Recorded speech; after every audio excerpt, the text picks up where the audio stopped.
हर एक तरीके की इंश्योरेंस करवा सकते हो। ਉਹਦੇ ਅਮਰੀਕਾ ਭਰ ਦੇ ਵਿੱਚ ਆਲਮੋਸਟ ਇੰਸ਼ੋਰੈਂਸ ਕਰਦੇ ਨੇ। ਇੰਸ਼ੋਰੈਂਸ ਬਾਰੇ ਪਤਾ ਕਰਨ ਲਈ ਕਾਲ ਕਰੋ 408-272-2500 ਦੇ ਉੱਤੇ। ਇਸ ਦੇ ਨਾਲ Krishan Dhanota Yuba City, Satpal Singh, Tracy Khinda ਪਰਿਵਾਰ Kent Washington, Gurpal Singh Sandhu Antelope, Gurpreet Singh, Avtar Singh, Gurmeet Singh, Sukhjeet Singh ਸਰਜਨ Bakersfield, GN tyre and lube ਵਾਲੇ, ਜਿਨ੍ਹਾਂ ਦੇ ਕੋਲੋਂ ਤੁਸੀਂ truck wash, oil change, air brake ਦਾ ਕੰਮ ਕਰਵਾ ਸਕਦੇ ਹੋ। ਨਵੇਂ ਪੁਰਾਣੇ ਟਾਇਰ ਵਾਜਿਬ ਕੀਮਤਾਂ 'ਤੇ ਖਰੀਦ ਸਕਦੇ ਹੋ। ਇਸ ਦੇ ਬਾਰੇ ਜਾਣਕਾਰੀ ਲਈ ਕਾਲ ਕਰ ਸਕਦੇ ਹੋ 209-277-0113। ਨਾਲ ਹੀ Chicago pizza with the twist ਵਾਲੇ, ਜਿਨ੍ਹਾਂ ਕੋਲ ਤੁਸੀਂ ਹਰ ਤਰ੍ਹਾਂ ਦਾ veg, non veg, Indian style pizza order ਕਰ ਸਕਦੇ ਹੋ। ਪੀਜ਼ਾ ਆਰਡਰ ਕਰਨ ਦੇ ਲਈ ਲੋਕੇਸ਼ਨ ਦੀ ਜਾਣਕਾਰੀ ਲਈ ਵੈਬਸਾਈਟ ਵਿਜ਼ਿਟ ਕਰੋ chicagopizzatwist.com। ਅਤੇ west coast truck driving school Fresno ਵਾਲੇ, ਜਿਹੜੇ ਕਿ ਤੁਹਾਨੂੰ ਟਰੱਕ ਦਾ ਲਾਇਸੈਂਸ ਬਹੁਤ ਹੀ ਘੱਟ ਸਮੇਂ ਵਿੱਚ ਵਧੀਆ ਸਿਖਲਾਈ ਦੇ ਕੇ ਲੈਣ 'ਚ ਸਹਾਇਤਾ ਕਰਦੇ ਨੇ। ਕਾਲ ਅਜੀਤ ਅਟਵਾਲ 559-374-4541 ਦੇ ਉੱਤੇ। ਇਹਨਾਂ ਸਾਰਿਆਂ ਦਾ ਬਹੁਤ ਬਹੁਤ ਧੰਨਵਾਦ। ਜੇਕਰ ਤੁਸੀਂ ਜਾਂ ਕੋਈ ਹੋਰ ਕਾਰੋਬਾਰ ਇਸ ਪ੍ਰੋਗਰਾਮ ਨੂੰ ਸਪਾਂਸਰ ਕਰਨਾ ਚਾਹੁੰਦੇ ਹੋ, ਸੰਪਰਕ ਕਰੋ 408-722-7698 ਦੇ ਉੱਤੇ। ਗੱਲਬਾਤ ਦਾ ਸਿਲਸਿਲਾ ਮਿੰਟੂ ਜੀ ਕਰਦੇ ਹਾਂ ਸ਼ੁਰੂ। ਚੋਣ ਵੰਡ 'ਤੇ ਜਿਹੜਾ ਰੋਕ ਲਾਉਣ 'ਤੇ SC ਦਾ ਇਨਕਾਰ ਪਾਰਟੀਆਂ ਦੇਣਗੀ ਜਾਣਕਾਰੀਆਂ।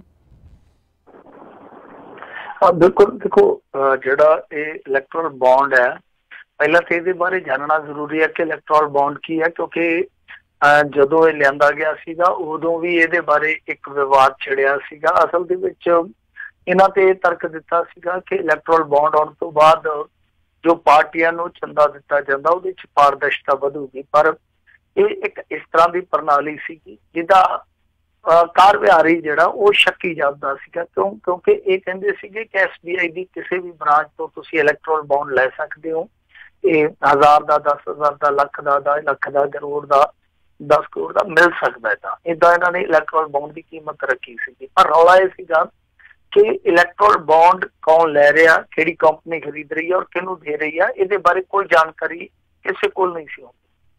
ਹਾਲਾਂਕਿ ਇਹਨਾਂ ਨੇ ਕਿਹਾ ਸੀਗਾ ਕਿ ਨਹੀਂ ਜੀ, ਜਿਹੜੀ ਜਾਣਕਾਰੀ ਆ ਉਹ IT ਨੂੰ, ਯਾਨੀ ਇਨਕਮ ਟੈਕਸ ਨੂੰ ਦਿੱਤੀ ਜਾ ਸਕਦੀ ਆ। ਪਰ ਅਸਲ ਦੇ ਵਿੱਚ ਸੁਪਰੀਮ ਕੋਰਟ 'ਚ ਜਦੋਂ ਪਟੀਸ਼ਨ ਗਈ ਤਾਂ ਇੱਕ ਚੀਜ਼ ਨਿਕਲ ਕੇ ਆਈ ਸਾਹਮਣੇ ਕਿ ਸਰਕਾਰਾਂ ਜਾਂ ਪਾਰਟੀਆਂ ਜਿਹੜੀਆਂ ਉਹ ਇਸ ਮਾਮਲੇ ਦੇ ਵਿੱਚ ਸੁਹਿਰਦੀ ਨਹੀਂ, ਕਿਉਂਕਿ ਜਿਹੜੇ ਅਟਾਰਨੀ ਜਨਰਲ ਆ ਉਹ ਕਹਿੰਦੇ ਦੇਖੋ ਜੀ, ਜਿਹੜੇ ਲੋਕਾਂ ਦੇ ਨੁਮਾਇੰਦੇ ਹੁੰਦੇ, ਭਾਵ ਉਮੀਦਵਾਰ ਹੁੰਦੇ, ਉਹਨਾਂ ਬਾਰੇ ਜਾਣਨਾ ਤੇ ਚਲੋ ਠੀਕ ਆ, ਵੋਟਰ ਦਾ ਹੱਕ ਆ। ਉਹਨਾਂ ਦੀਆਂ ਪਾਰਟੀਆਂ ਕਿੱਥੋਂ ਚੰਦਾ ਲੈਂਦੀਆਂ ਇਹ ਜਾਣਨਾ ਜ਼ਰੂਰੀ ਥੋੜ੍ਹਾ ਵਾ। ਜਦੋਂ ਇਹੋ ਜਿਹਾ ਰੁਖ ਹੋਵੇ, ਇਹੋ ਜਿਹਾ ਵਤੀਰਾ ਹੋਵੇ, ਤੁਸੀਂ ਸਮਝ ਸਕਦੇ ਹੋ ਕਿ ਇੱਥੇ ਕਿਸ ਤਰ੍ਹਾਂ ਰਾਜਨੀਤੀ ਹੈ ਜਿਹੜੀ ਉਹ ਹਾਵੀ ਹੈ ਲੋਕਤੰਤਰ ਤੇ। ਸੋ ਸੁਪਰੀਮ ਕੋਰਟ ਦੇ ਵਿੱਚ ਇਹ ਸੁਣਵਾਈ ਆ। ਸੁਣਵਾਈ ਦੇ ਵਿੱਚ ਸੁਪਰੀਮ ਕੋਰਟ ਨੇ ਆਖਿਆ ਸੀਗਾ ਕਿ ਜਿਹੜਾ ਤੁਹਾਡਾ ਕੰਮ ਕਰਨ ਦਾ ਢੰਗ ਹੈ, ਜਿੱਦਾਂ ਇਲੈਕਟੋਰਲ ਬੌਂਡ ਕੰਮ ਕਰਦਾ, ਉਹਦੇ ਨਾਲ ਤੇ ਕਾਲੇ ਧਨ ਵਾਲਾ ਜਿਹੜਾ ਤੁਹਾਡਾ ਫਾਰਮੂਲਾ ਉਹ ਪ੍ਰਭਾਵਿਤ ਹੋਊਗਾ। ਤਾਂ ਇਸ ਬਾਰੇ ਇਹ ਫੈਸਲਾ ਹੁਣ ਦਿੱਤਾ। ਵੈਸੇ ਉਹਨਾਂ ਨੇ ਫੈਸਲਾ ਇੱਕ ਟਿੱਪਣੀ ਤੋਂ ਬਾਅਦ ਰਾਖਵਾਂ ਰੱਖ ਲਿਆ ਸੀਗਾ। ਤਾਂ ਉਹਨਾਂ ਨੇ ਕਿਹਾ ਕਿ ਦੇਖੋ, ਚੋਣ ਬੌਂਡ ਤੇ ਰੋਕ ਅਸੀਂ ਨਹੀਂ ਲਾ ਰਹੇ ਹਾਲ ਦੀ ਘੜੀ। ਤਾਂ ਚੰਦਾ ਦੇਣ ਵਾਲਿਆਂ ਦੀ ਪਛਾਣ ਤੇ ਉਹਨਾਂ ਦੇ ਖਾਤਿਆਂ ਦੀ ਮੌਜੂਦ ਰਕਮ ਦੀ ਜਾਣਕਾਰੀ ਹੈ ਜਿਹੜੀ ਉਹ 30 ਮਈ ਤੱਕ ਇੱਕ ਸੀਲਬੰਦ ਲਿਫਾਫੇ 'ਚ ਚੋਣ ਕਮੇਟੀ ਨੂੰ ਸੌਂਪੋ।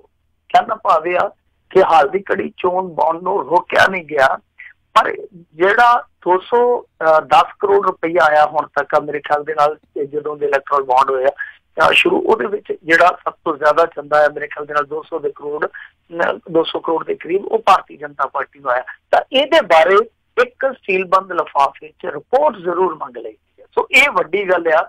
ਇਸ ਮਾਮਲੇ ਦੇ ਵਿੱਚ ਬੇਸ਼ੱਕ ਇਲੈਕਟੋਰਲ ਬੌਂਡ ਨੂੰ ਪਾਬੰਦ ਨਹੀਂ ਕੀਤਾ ਗਿਆ, ਪਰ ਸਾਰੀ ਤਫਸੀਲ ਜ਼ਰੂਰ ਮੰਗਾ ਲਈ ਗਈ ਆ ਕਿ ਸੀਲਬੰਦ ਲਿਫਾਫੇ 'ਚ ਇੱਕ ਰਿਪੋਰਟ ਜ਼ਰੂਰ ਦਿਓ ਇਸ ਬਾਬਤ। ਜੀ ਜੀ। ਅਗਲੀ ਜਿਹੜੀ ਗੱਲ ਕਰਦੇ, ਕਹਿੰਦੇ ਅਕਾਲੀਆਂ ਨੇ ਹਰਿਆਣੇ ਵਿੱਚ ਭਾਜਪਾ ਦੇ ਨਾਲ ਹੀ ਚੱਲਣ ਦਾ ਕੀਤਾ ਆ ਐਲਾਨ। ਭਾਜਪਾ ਵਾਲੇ ਤੇ ਉੱਥੇ ਡੇਰੇ ਵਾਲਿਆਂ ਨਾਲ ਚੱਲਣ ਨੂੰ ਫਿਰਦੇ ਆ, ਕਿਉਂਕਿ ਪਿੱਛੇ ਜੇ ਖੱਟੜ ਸਾਹਿਬ ਨੇ ਇੱਕ ਬਿਆਨ ਵੀ ਦਿੱਤਾ ਸੀਗਾ ਕਿ ਅਸੀਂ ਇਹਨਾਂ ਦੇ ਜੋ ਪੋਲੀਟੀਕਲ ਵਿੰਗ ਆ ਉਹਦੇ ਤੱਕ ਤਾਰ ਜੋੜਦੇ ਪਏ ਆ। ਖੈਰ, ਇਹਨਾਂ ਦੇ ਵੀ ਤਾਰ ਜੁੜ ਗਏ ਆ।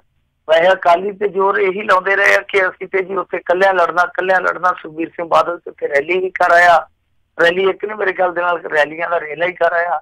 ਇੱਕ ਵਾਰੀ ਤੇ ਇੱਥੋਂ ਤੱਕ ਆਖ ਦਿੱਤਾ ਕਿ ਸਾਡੇ ਲੰਬੀ ਹਲਕੇ ਦੀਆਂ ਇੱਥੇ ਕਈ ਕੁੜੀਆਂ ਵਹੀਆਂ ਸਰਸੇ ਦੇ ਵਿੱਚ, ਅਸੀਂ ਤੇ ਤੁਹਾਡੇ ਆਪਣੇ ਖਾਸ ਬੰਦੇ ਆ। ਇੱਕ ਰੈਲੀ ਦੇ ਵਿੱਚ ਇੱਥੋਂ ਤੱਕ ਆਖ ਦਿੱਤਾ ਕਿ ਸਾਡੀ ਤੇ ਆਪਦੀ ਜ਼ਮੀਨ ਹੈ ਇੱਥੇ, ਸੋ ਅਸੀਂ ਵੀ ਇੱਕ ਤਰ੍ਹਾਂ ਨਾਲ ਤੁਹਾਡੇ ਹੀ ਹਾਂ। ਸੋ ਇਸ ਤਰ੍ਹਾਂ ਦਾ ਇੱਕ ਇਹਨਾਂ ਨੇ ਉੱਥੇ ਸਿਆਸੀ ਮੁਹਾਜ਼ ਜਿਹੜਾ ਆ ਉਹ ਛੇੜਿਆ ਸੀਗਾ ਕਿ ਦੇਖੋ ਜੀ ਅਸੀਂ ਇੱਥੇ ਆਪਣੇ ਬਲਬੂਤੇ ਤੇ ਚੋਣ ਲੜਾਂਗੇ। ਸ਼ਾਇਦ ਉਹ ਜਿਵੇਂ ਆਪਾਂ ਇੱਥੇ ਦੇਖਿਆ ਸੀਗਾ ਮਨਜਿੰਦਰ ਸਿੰਘ ਸਿਰਸਾ ਨੂੰ ਅੱਗੇ ਲਾ ਦਿੱਤਾ ਕਿ RSS ਜਾਂ ਭਾਰਤੀ ਜਨਤਾ ਪਾਰਟੀ ਸਿੱਖਾਂ ਦੇ ਮਾਮਲਿਆਂ 'ਚ ਦਖਲ ਦਿੰਦੀ, ਪਰ ਗੱਲਬਾਤ ਦੇ ਵਿੱਚ ਹੋਰ ਹੀ ਨਿਕਲੀ ਸੀਗੀ। ਇਹੋ ਹੀ ਸ਼ਾਇਦ ਅਕਾਲੀ ਦਲ ਨੇ ਉਦੋਂ ਧੜਾ-ਧੜ ਰੈਲੀਆਂ ਕੀਤੀਆਂ, ਆਪਣਾ ਇਕੱਠ ਦਿਖਾਇਆ ਤੇ ਉਸ ਤੋਂ ਬਾਅਦ ਫਿਰ ਕੈਪਟਨ ਅਭਿਮਨਿਊ ਜਿਹੜਾ ਭਾਰਤੀ ਜਨਤਾ ਪਾਰਟੀ ਦਾ ਇੱਥੋਂ ਦਾ ਇੰਚਾਰਜ ਆ ਉਹਦੇ ਨਾਲ ਸੁਖਬੀਰ ਬਾਦਲ ਦੀਆਂ ਮੀਟਿੰਗਾਂ ਹੁੰਦੀਆਂ ਤੇ ਉਸ ਤੋਂ ਬਾਅਦ ਇਹ ਕੰਮ ਨੇਪਰੇ ਚੜ ਜਾਂਦਾ ਕਿ ਭਾਰਤੀ ਜਨਤਾ ਪਾਰਟੀ ਤੇ ਅਕਾਲੀ ਹੈ ਜਿਹੜੇ ਉਹ ਇੱਥੇ ਪੰਜਾਬ ਵਾਂਗੂ ਇਕੱਠੇ ਹੀ ਲੜਨਗੇ। ਤਾਂ ਦੂਸਰੇ ਪਾਸੇ ਚੁਟਾਲਿਆਂ ਦੇ ਨਾਲ ਇਹਨਾਂ ਨੇ ਪਿਛਲੀ ਦਫਾ ਲੜ ਕੇ ਚੋਣ ਰੰਗ ਪੱਖ ਲਾਏ ਸੀ, ਤੁਹਾਨੂੰ ਪਤਾ ਹੀ ਅਕਾਲੀਆਂ ਨੇ। ਉਸ ਮਾਮਲੇ ਦੇ ਵਿੱਚ ਇਹਨਾਂ ਦਾ ਜਿਹੜਾ ਤਜਰਬਾ ਸੀ ਉਹ ਐਤਕੀ ਸ਼ਾਇਦ ਇਸ ਕਰਕੇ ਵੀ ਨਹੀਂ ਸੀ ਦੁਹਰਾਇਆ ਜਾ ਸਕਦਾ ਕਿਉਂਕਿ ਚੌਟਾਲਾ ਐਂਡ ਕੰਪਨੀ ਹੈ ਜਿਹੜੀ ਉਹ ਡਿਫਾਲਟ ਹੋ ਗਈ।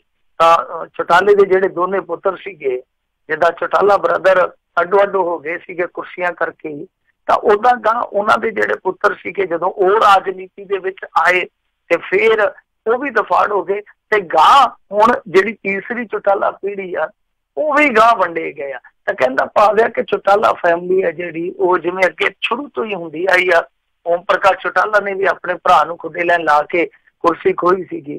ਫਿਰ ਗਾਂ ਜਿਹੜੇ ਓਮ ਦੇ ਦੋਨੇ ਮੁੰਡੇ ਸੀਗੇ ਉਹ ਵੀ ਇੱਕ ਦੂਜੇ ਨਾਲ ਝਗੜਨ ਲੱਗ ਪਏ, ਉਹਨਾਂ ਦੇ ਮੁੰਡੇ ਸੀ ਉਹ ਵੀ ਝਗੜਨ ਲੱਗ ਪਏ। ਤਾਂ ਉਹ ਜਿਹੜਾ ਕਲੇਸ਼ ਪਿਆ ਸੀਗਾ ਸ਼ਾਇਦ ਅਕਾਲੀ ਦਲ ਉਹਦੇ ਚ ਉਲਝਣਾ ਨਹੀਂ ਚਾਹੁੰਦਾ। ਸੋ ਇਸੇ ਕਰਕੇ ਇਹਨਾਂ ਸਮੀਕਰਨਾਂ ਦੇ ਆਧਾਰ ਤੇ ਹੀ ਅਕਾਲੀ ਦਲ ਨੇ ਭਾਜਪਾ ਦੇ ਨਾਲ ਚੱਲਣ ਦਾ ਫੈਸਲਾ ਕਰ ਲਿਆ। ਹੁਣ ਦੇਖਦੇ ਹਾਂ ਅਕਾਲੀ ਦਲ ਉੱਤੇ ਕਿੰਨਾ ਕੁ ਜ਼ਿਆਦਾ ਲਾਹਾ ਹਾਸਲ ਕਰ ਸਕਦਾ ਕਿਉਂਕਿ ਕੁਛ ਸੀਟਾਂ ਇਸ ਤਰ੍ਹਾਂ ਦੀਆਂ ਹੈਗੀਆਂ ਜਿਨ੍ਹਾਂ ਤੇ 13 ਲੱਖ ਸਿੱਖ ਵੋਟ ਦਾ ਪ੍ਰਭਾਵ ਆ। ਜੀ ਜੀ ਅਗਲੀ ਮਿੰਟੂ ਜੀ ਆਪਾਂ ਗੱਲ ਕਰਦੇ ਕਹਿੰਦੇ ਆਮ ਆਦਮੀ ਪਾਰਟੀ ਨੇ ਲੋਕ ਸਭਾ ਹਲਕਾ ਖਡੂਰ ਸਾਹਿਬ ਤੋਂ ਸਿੱਧੂ ਨੂੰ ਉਤਾਰਿਆ ਤੇ ਬਠਿੰਡੇ ਤੋਂ ਬਲਜਿੰਦਰ ਕੌਰ ਮੈਦਾਨ ਦੇ ਵਿੱਚ। ਇਹ ਨਵਜੋਤ ਸਿੱਧੂ ਨਹੀਂ, ਹੋਰ ਸਿੱਧੂ ਆ। ਬਿਲਕੁਲ, ਮੈਂ ਵੀ ਇਹੋ ਹੀ ਗੱਲ ਆਖਣ ਲੱਗਾ ਸੀਗਾ ਕਿ ਨਵਜੋਤ ਨਹੀਂ ਹੋ ਰਿਹਾ, ਹੈ ਸਿੱਧੂ ਹੀ ਆ। ਤੇ ਇਹ ਤਰਨਤਾਰਨ ਜ਼ਿਲ੍ਹੇ ਦੇ ਪਿੰਡ ਲਾਲਪੁਰ ਦਾ ਜੰਮਪਲ ਆ ਜਵਾਨ ਮਨਜਿੰਦਰ ਸਿੰਘ ਸਿੱਧੂ।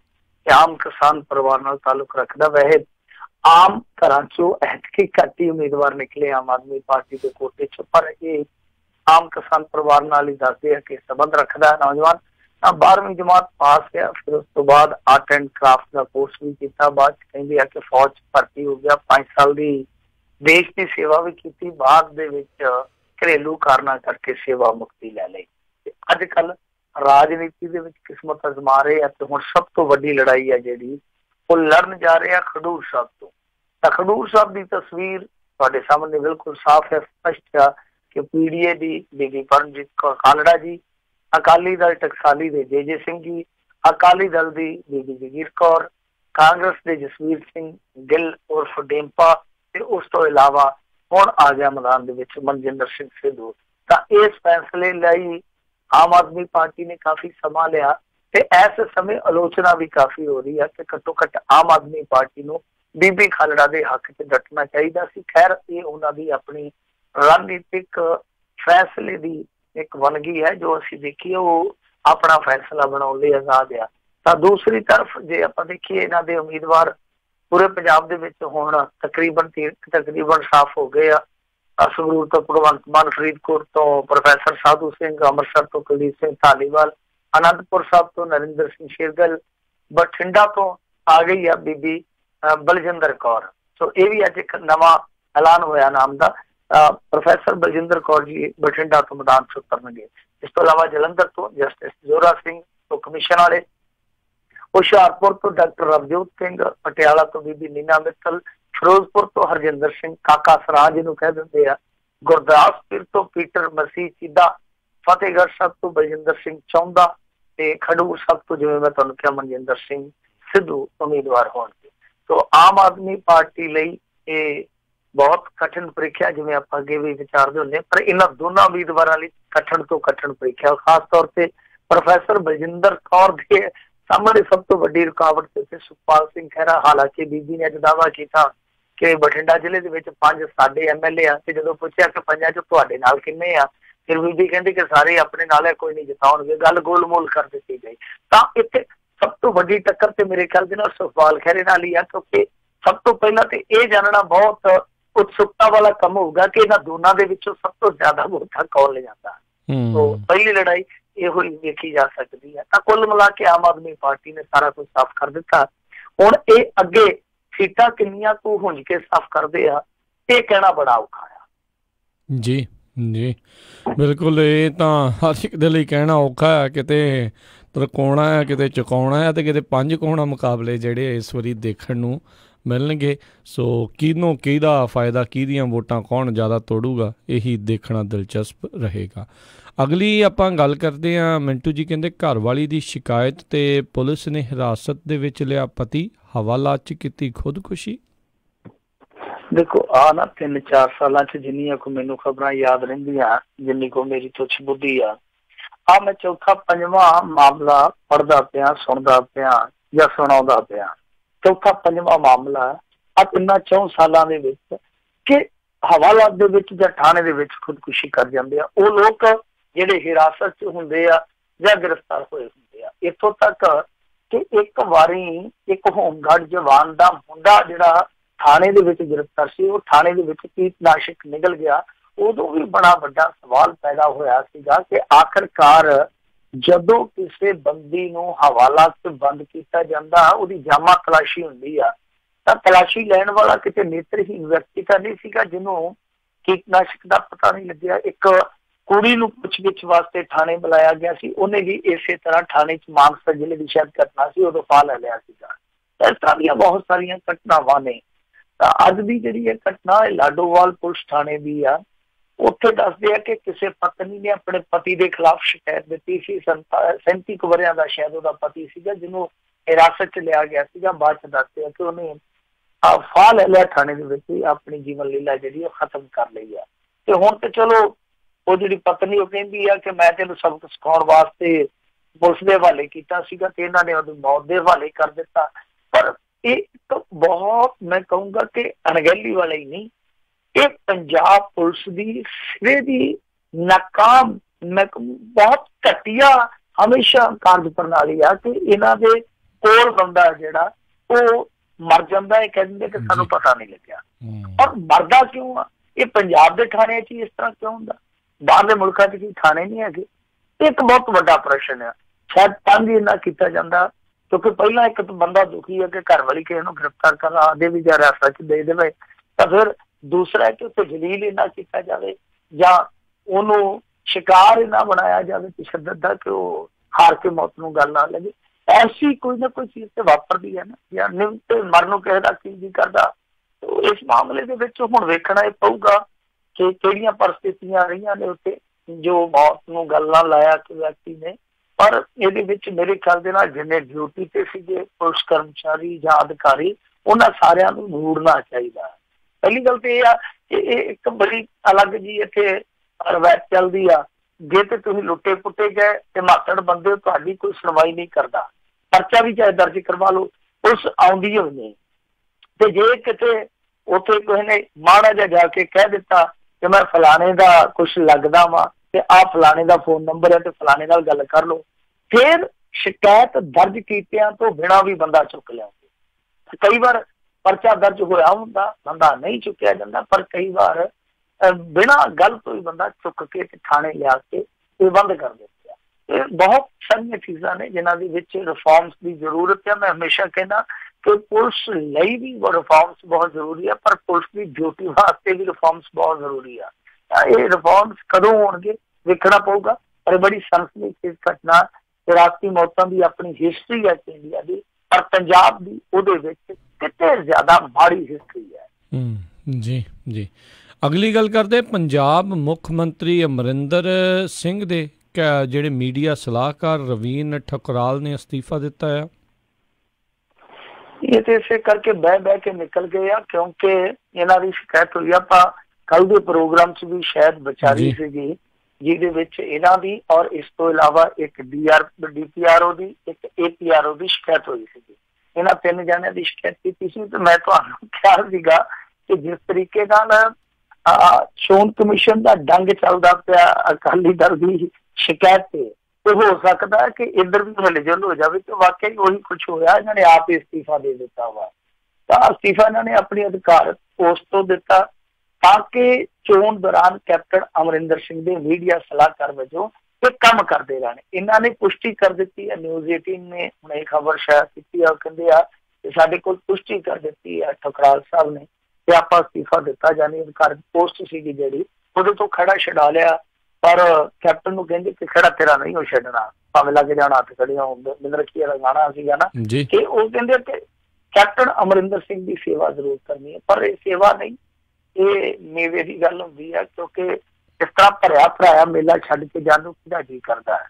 ਇੱਥੇ 3 ਸਾਲ ਦੀ ਸਰਕਾਰ ਹਾਲੇ ਬਾਕੀ ਆ, ਇਹ ਅਧਿਕਾਰਤ ਪੋਸਟਾਂ ਤੇ ਪਤਾ ਨਹੀਂ ਕਿੰਨੀਆਂ ਇੱਧਰ ਉੱਧਰ ਕਰਵਾ ਦਿੰਦੇ ਇਸ ਤਰ੍ਹਾਂ ਦੇ ਪਾਵਰਫੁਲ ਆਦਮੀ। ਕਿਉਂਕਿ ਜੇ ਆਪਾਂ ਦੇਖੀਏ ਅੱਜ ਜੇ ਮੁੱਖ ਮੰਤਰੀ ਦਫ਼ਤਰ ਦੇ ਵਿੱਚ ਕੁਝ ਪਾਵਰਫੁਲ ਬੰਦੇ ਆ ਜਿਨ੍ਹਾਂ ਦੇ ਇਸ਼ਾਰਿਆਂ ਤੇ ਕੰਮ ਹੁੰਦੇ ਤੇ ਉਹਨਾਂ ਦੇ ਵਿੱਚੋਂ ਠੁਕਰਾ ਲੈ ਕੇ ਆ। ਸੋ ਇਸੇ ਕਰਕੇ ਉਹਨਾਂ ਨੇ ਜਦੋਂ ਵੇਖਿਆ ਕਿ ਸ਼ਿਕਾਇਤ ਹੋ ਗਈ ਆ, ਮੈਂ ਕਸੂਤਾ ਫਸ ਸਕਦਾ, ਤਾਂ ਉਹਨਾਂ ਨੇ ਆਪਣੀ ਪੋਸਟ ਹੈ ਜਿਹੜੀ ਉਹ ਲੱਤ ਮਾਰ ਕੇ ਪਾਸੇ ਕਰ ਦਿੱਤੀ। ਤੇ ਦੂਸਰੇ ਪਾਸੇ ਜਿਵੇਂ ਮੈਂ ਕਿਹਾ ਕਿ ਪੋਸਟਾਂ ਨੂੰ ਹਿਲਾਉਣ ਦਾ ਜਾਂ ਛਡਾਉਣ ਦਾ ਮਗਰੋਂ ਲਾਉਣ ਦਾ ਜਿਹੜਾ ਕੰਮ ਸੀਗਾ ਉਹ ਹਾਲੇ ਵੀ ਪਾਵਰ ਜਿਹੜੀ ਆ ਆਪਣੇ ਹੱਥਾਂ 'ਚ ਰਹੀ। ਜੀ ਜੀ ਅਗਲੀ ਗੱਲ ਕਰਦੇ, ਕਹਿੰਦੇ ਹਰਵਿੰਦਰ ਸਰਨਾ ਵੱਲੋਂ ANI ਦੇ ਪੱਤਰਕਾਰ ਨਾਲ ਬਦਸਲੂਕੀ।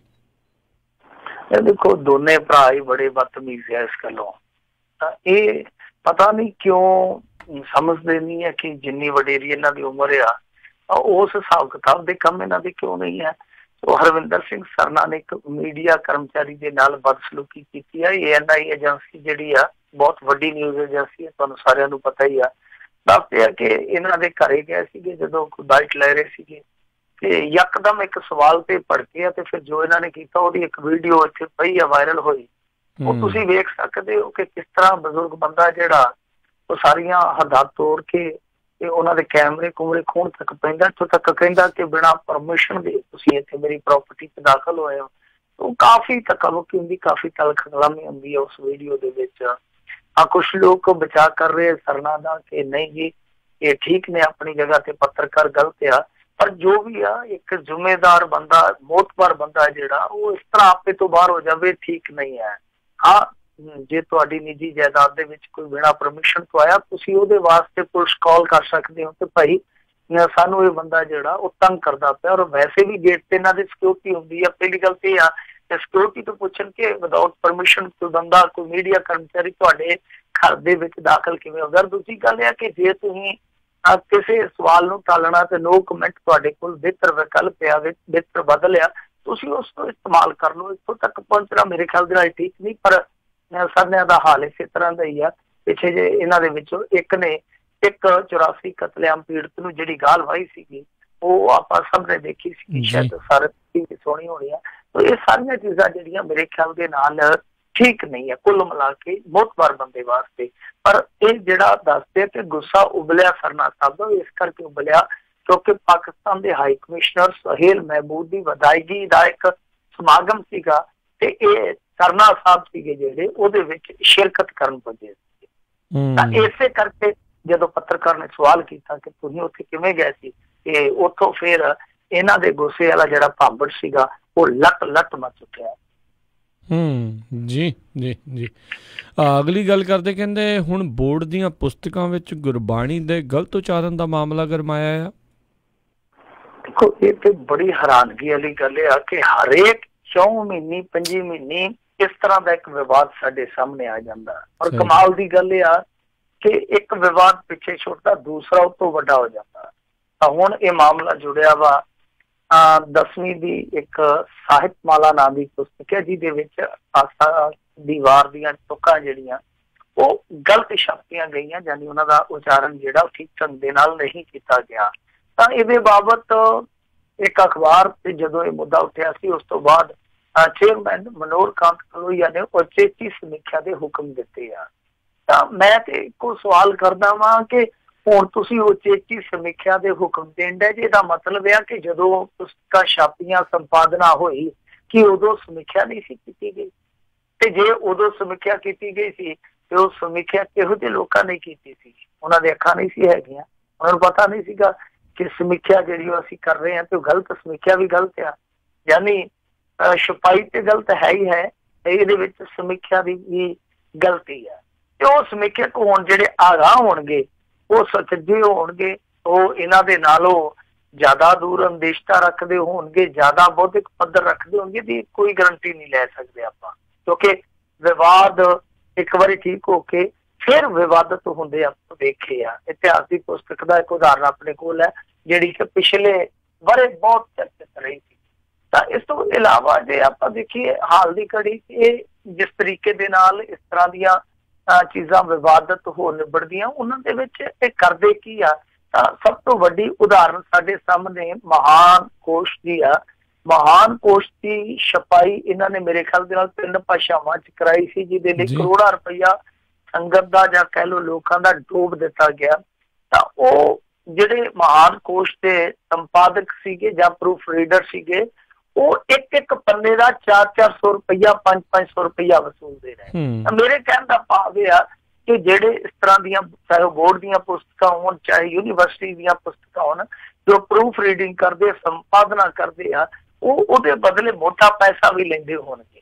ਤੇ ਜਾਂ ਤੇ ਉਹਨਾਂ ਦਾ ਕੰਮ ਹੈ ਜਿਹੜਾ ਉਹ ਆਪਣੇ ਜਿਹੜੇ ਉਹਨਾਂ ਦੇ ਚਾਰਜਸ ਆ, ਉਹਨਾਂ ਦੇ ਲੈਵਲ ਦਾ, ਉਹਨਾਂ ਦੇ ਪੱਧਰ ਦਾ ਹੋਣਾ ਚਾਹੀਦਾ। ਜੇ ਉਹ ਗਲਤੀ ਕਰਦੇ ਆ, ਪੈਸਾ ਲੈ ਕੇ ਜਦੋਂ ਪੇ ਕੀਤਾ ਜਾਂਦਾ, ਤਾਂ ਉਸ ਤੋਂ ਬਾਅਦ ਜੇ ਉਹ ਗਲਤੀ ਕਰਦੇ ਆ ਤਾਂ ਉਹਦੀ ਵਸੂਲੀ ਦੀ ਵੀ ਕੋਈ ਪ੍ਰਕਿਰਿਆ ਐਸੀ ਹੋਣੀ ਚਾਹੀਦੀ ਆ, ਜਿਹਦੇ ਤਹਿਤ ਨਾ ਸਿਰਫ ਉਹਨਾਂ ਨੂੰ ਬਲੈਕਲਿਸਟ ਕੀਤਾ ਜਾਵੇ, ਬਲਕਿ ਉਹ ਜਿਹੜਾ ਪੈਸਾ ਵਿਅਰਥ ਜਾਂਦਾ, ਉਹ ਪੈਸਾ ਵੀ ਵਸੂਲ ਕਰਵਾਇਆ ਜਾਂਦਾ। ਬਹੁਤ ਜ਼ਰੂਰੀ ਆ, ਬਿਲਕੁਲ ਜੀ ਜੀ, ਨਹੀਂ ਤਾਂ ਗਾਂ ਸਬਕ ਜਿਹੜਾ ਉਹ ਕਿੱਦਾਂ ਆਉਣਾ।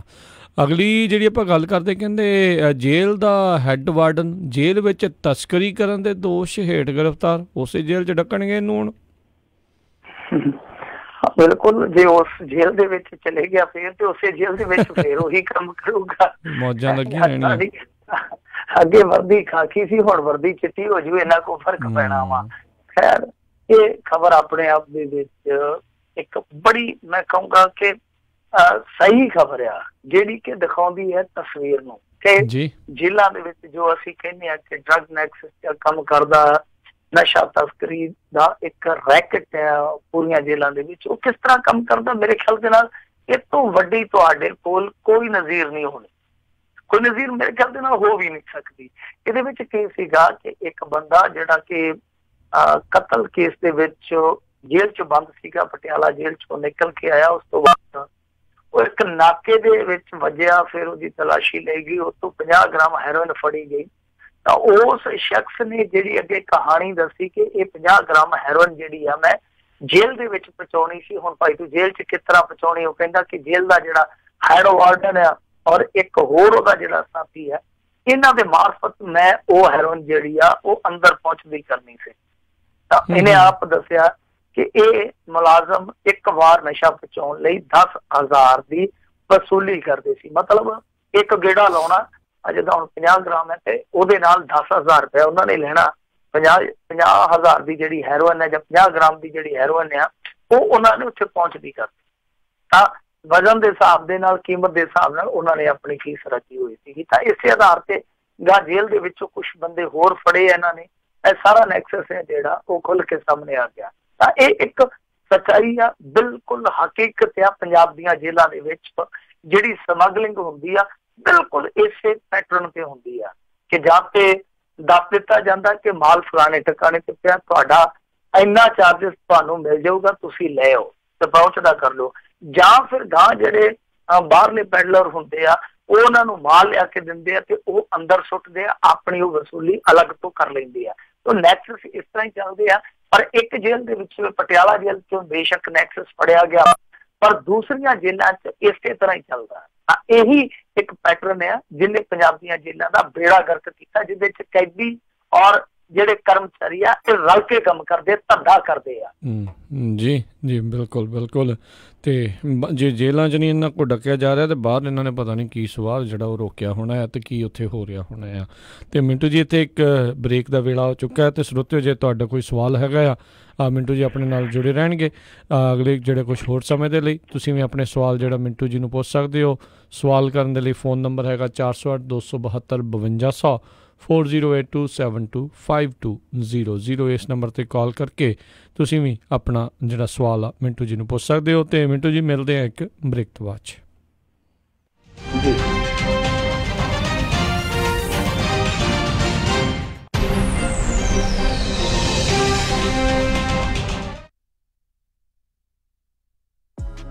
ਬਾਈ ਨਵੀਂ ਮਸਟੈਂਗ ਕਢਾਈ ਆ ਹੁਣ ਤੇਰੀ ਗੱਡੀ ਵਾਂਗੂ ਕਸਟਮ ਰਿਮ ਤੇ ਚੌੜੇ ਜੇ ਟਾਇਰ ਪਵਾਉਣੇ ਆ ਫਿਰ ਗੱਡੀ ਦੀ ਟੌਰ ਵੱਧ ਜੂ। ਤੂੰ ਸਿਟਰਸ ਹਾਈਟਸ ਵਿੱਚ S&S ਟਾਇਰਸ ਵਾਲੇ ਅਮਰਪਾਲ ਸਿੰਘ ਹੁਣਾਂ ਕੋਲ ਜਾ, ਮੈਂ ਵੀ ਉਹਨਾਂ ਕੋਲੋਂ ਹੀ ਪਵਾਏ ਸੀ। S&S ਟਾਇਰਸ ਹਰ ਕਾਰ ਲਈ ਕਸਟਮ ਵੀਲ ਵੇਚਦੇ ਹਨ। ਸਾਰੇ ਟਾਇਰ ਬ੍ਰਾਂਡਸ ਅਵੇਲੇਬਲ ਹਨ ਅਤੇ ਨਵੇਂ ਪਿਕਅਪ ਟਰੱਕਸ ਦੇ ਲੈਵਲਿੰਗ ਕਿਟਸ, ਲਿਫਟ ਕਿਟਸ ਦੇ ਵਿੱਚ ਵੀ ਮੁਹਾਰਤ ਹਾਸਲ ਹੈ। 4 ਟਾਇਰ ਖਰੀਦਣ ਤੇ ਫ੍ਰੀ ਟਾਇਰ ਰੋਟੇਸ਼ਨ ਅਤੇ flat tyre repair. Address 7441 Auburn Boulevard, Citrus Heights. ਹੋਰ ਜਾਣਕਾਰੀ ਲਈ ਕਾਲ Amarpal Singh 916 728 4100 916 728 4100। S&S tyres.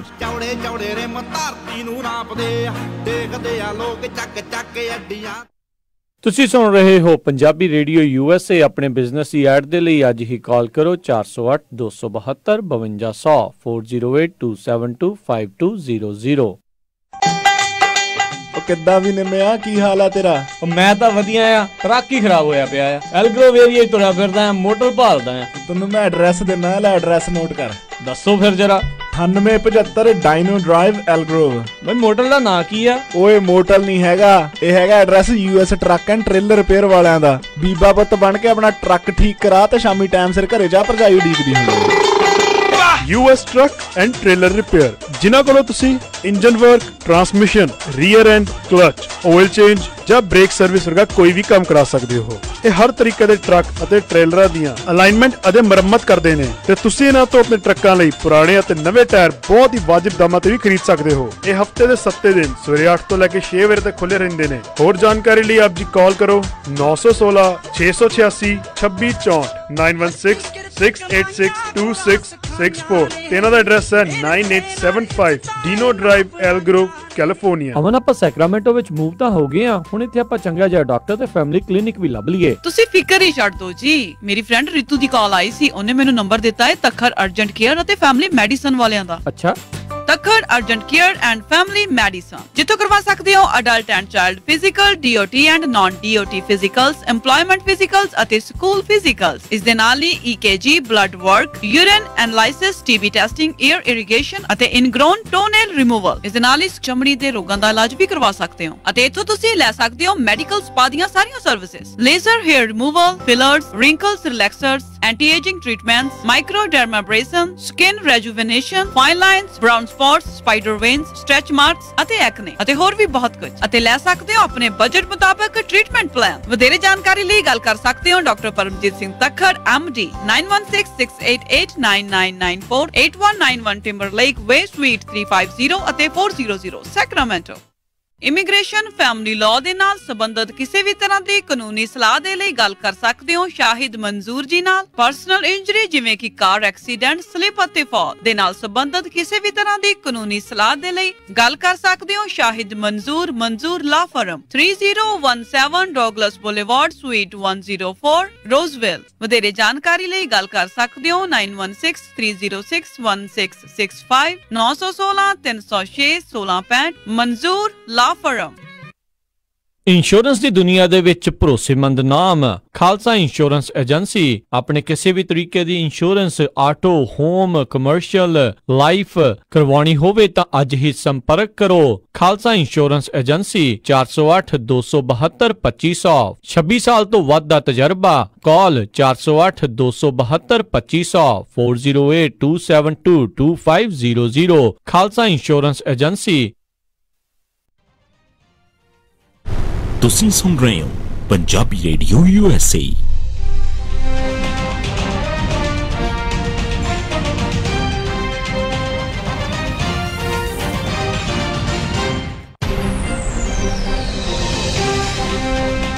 Punjabi radio USA ਸੁਣ ਰਹੇ ਸਾਰੇ ਹੀ ਮਾਣਯੋਗ ਅਤੇ ਸਤਿਕਾਰਤ ਸਰੋਤਿਆਂ ਨੂੰ ਇੱਕ ਵਾਰੀ ਫੇਰ ਜੀ ਆਇਆਂ ਨੂੰ ਸਵਾਗਤ ਹੈ।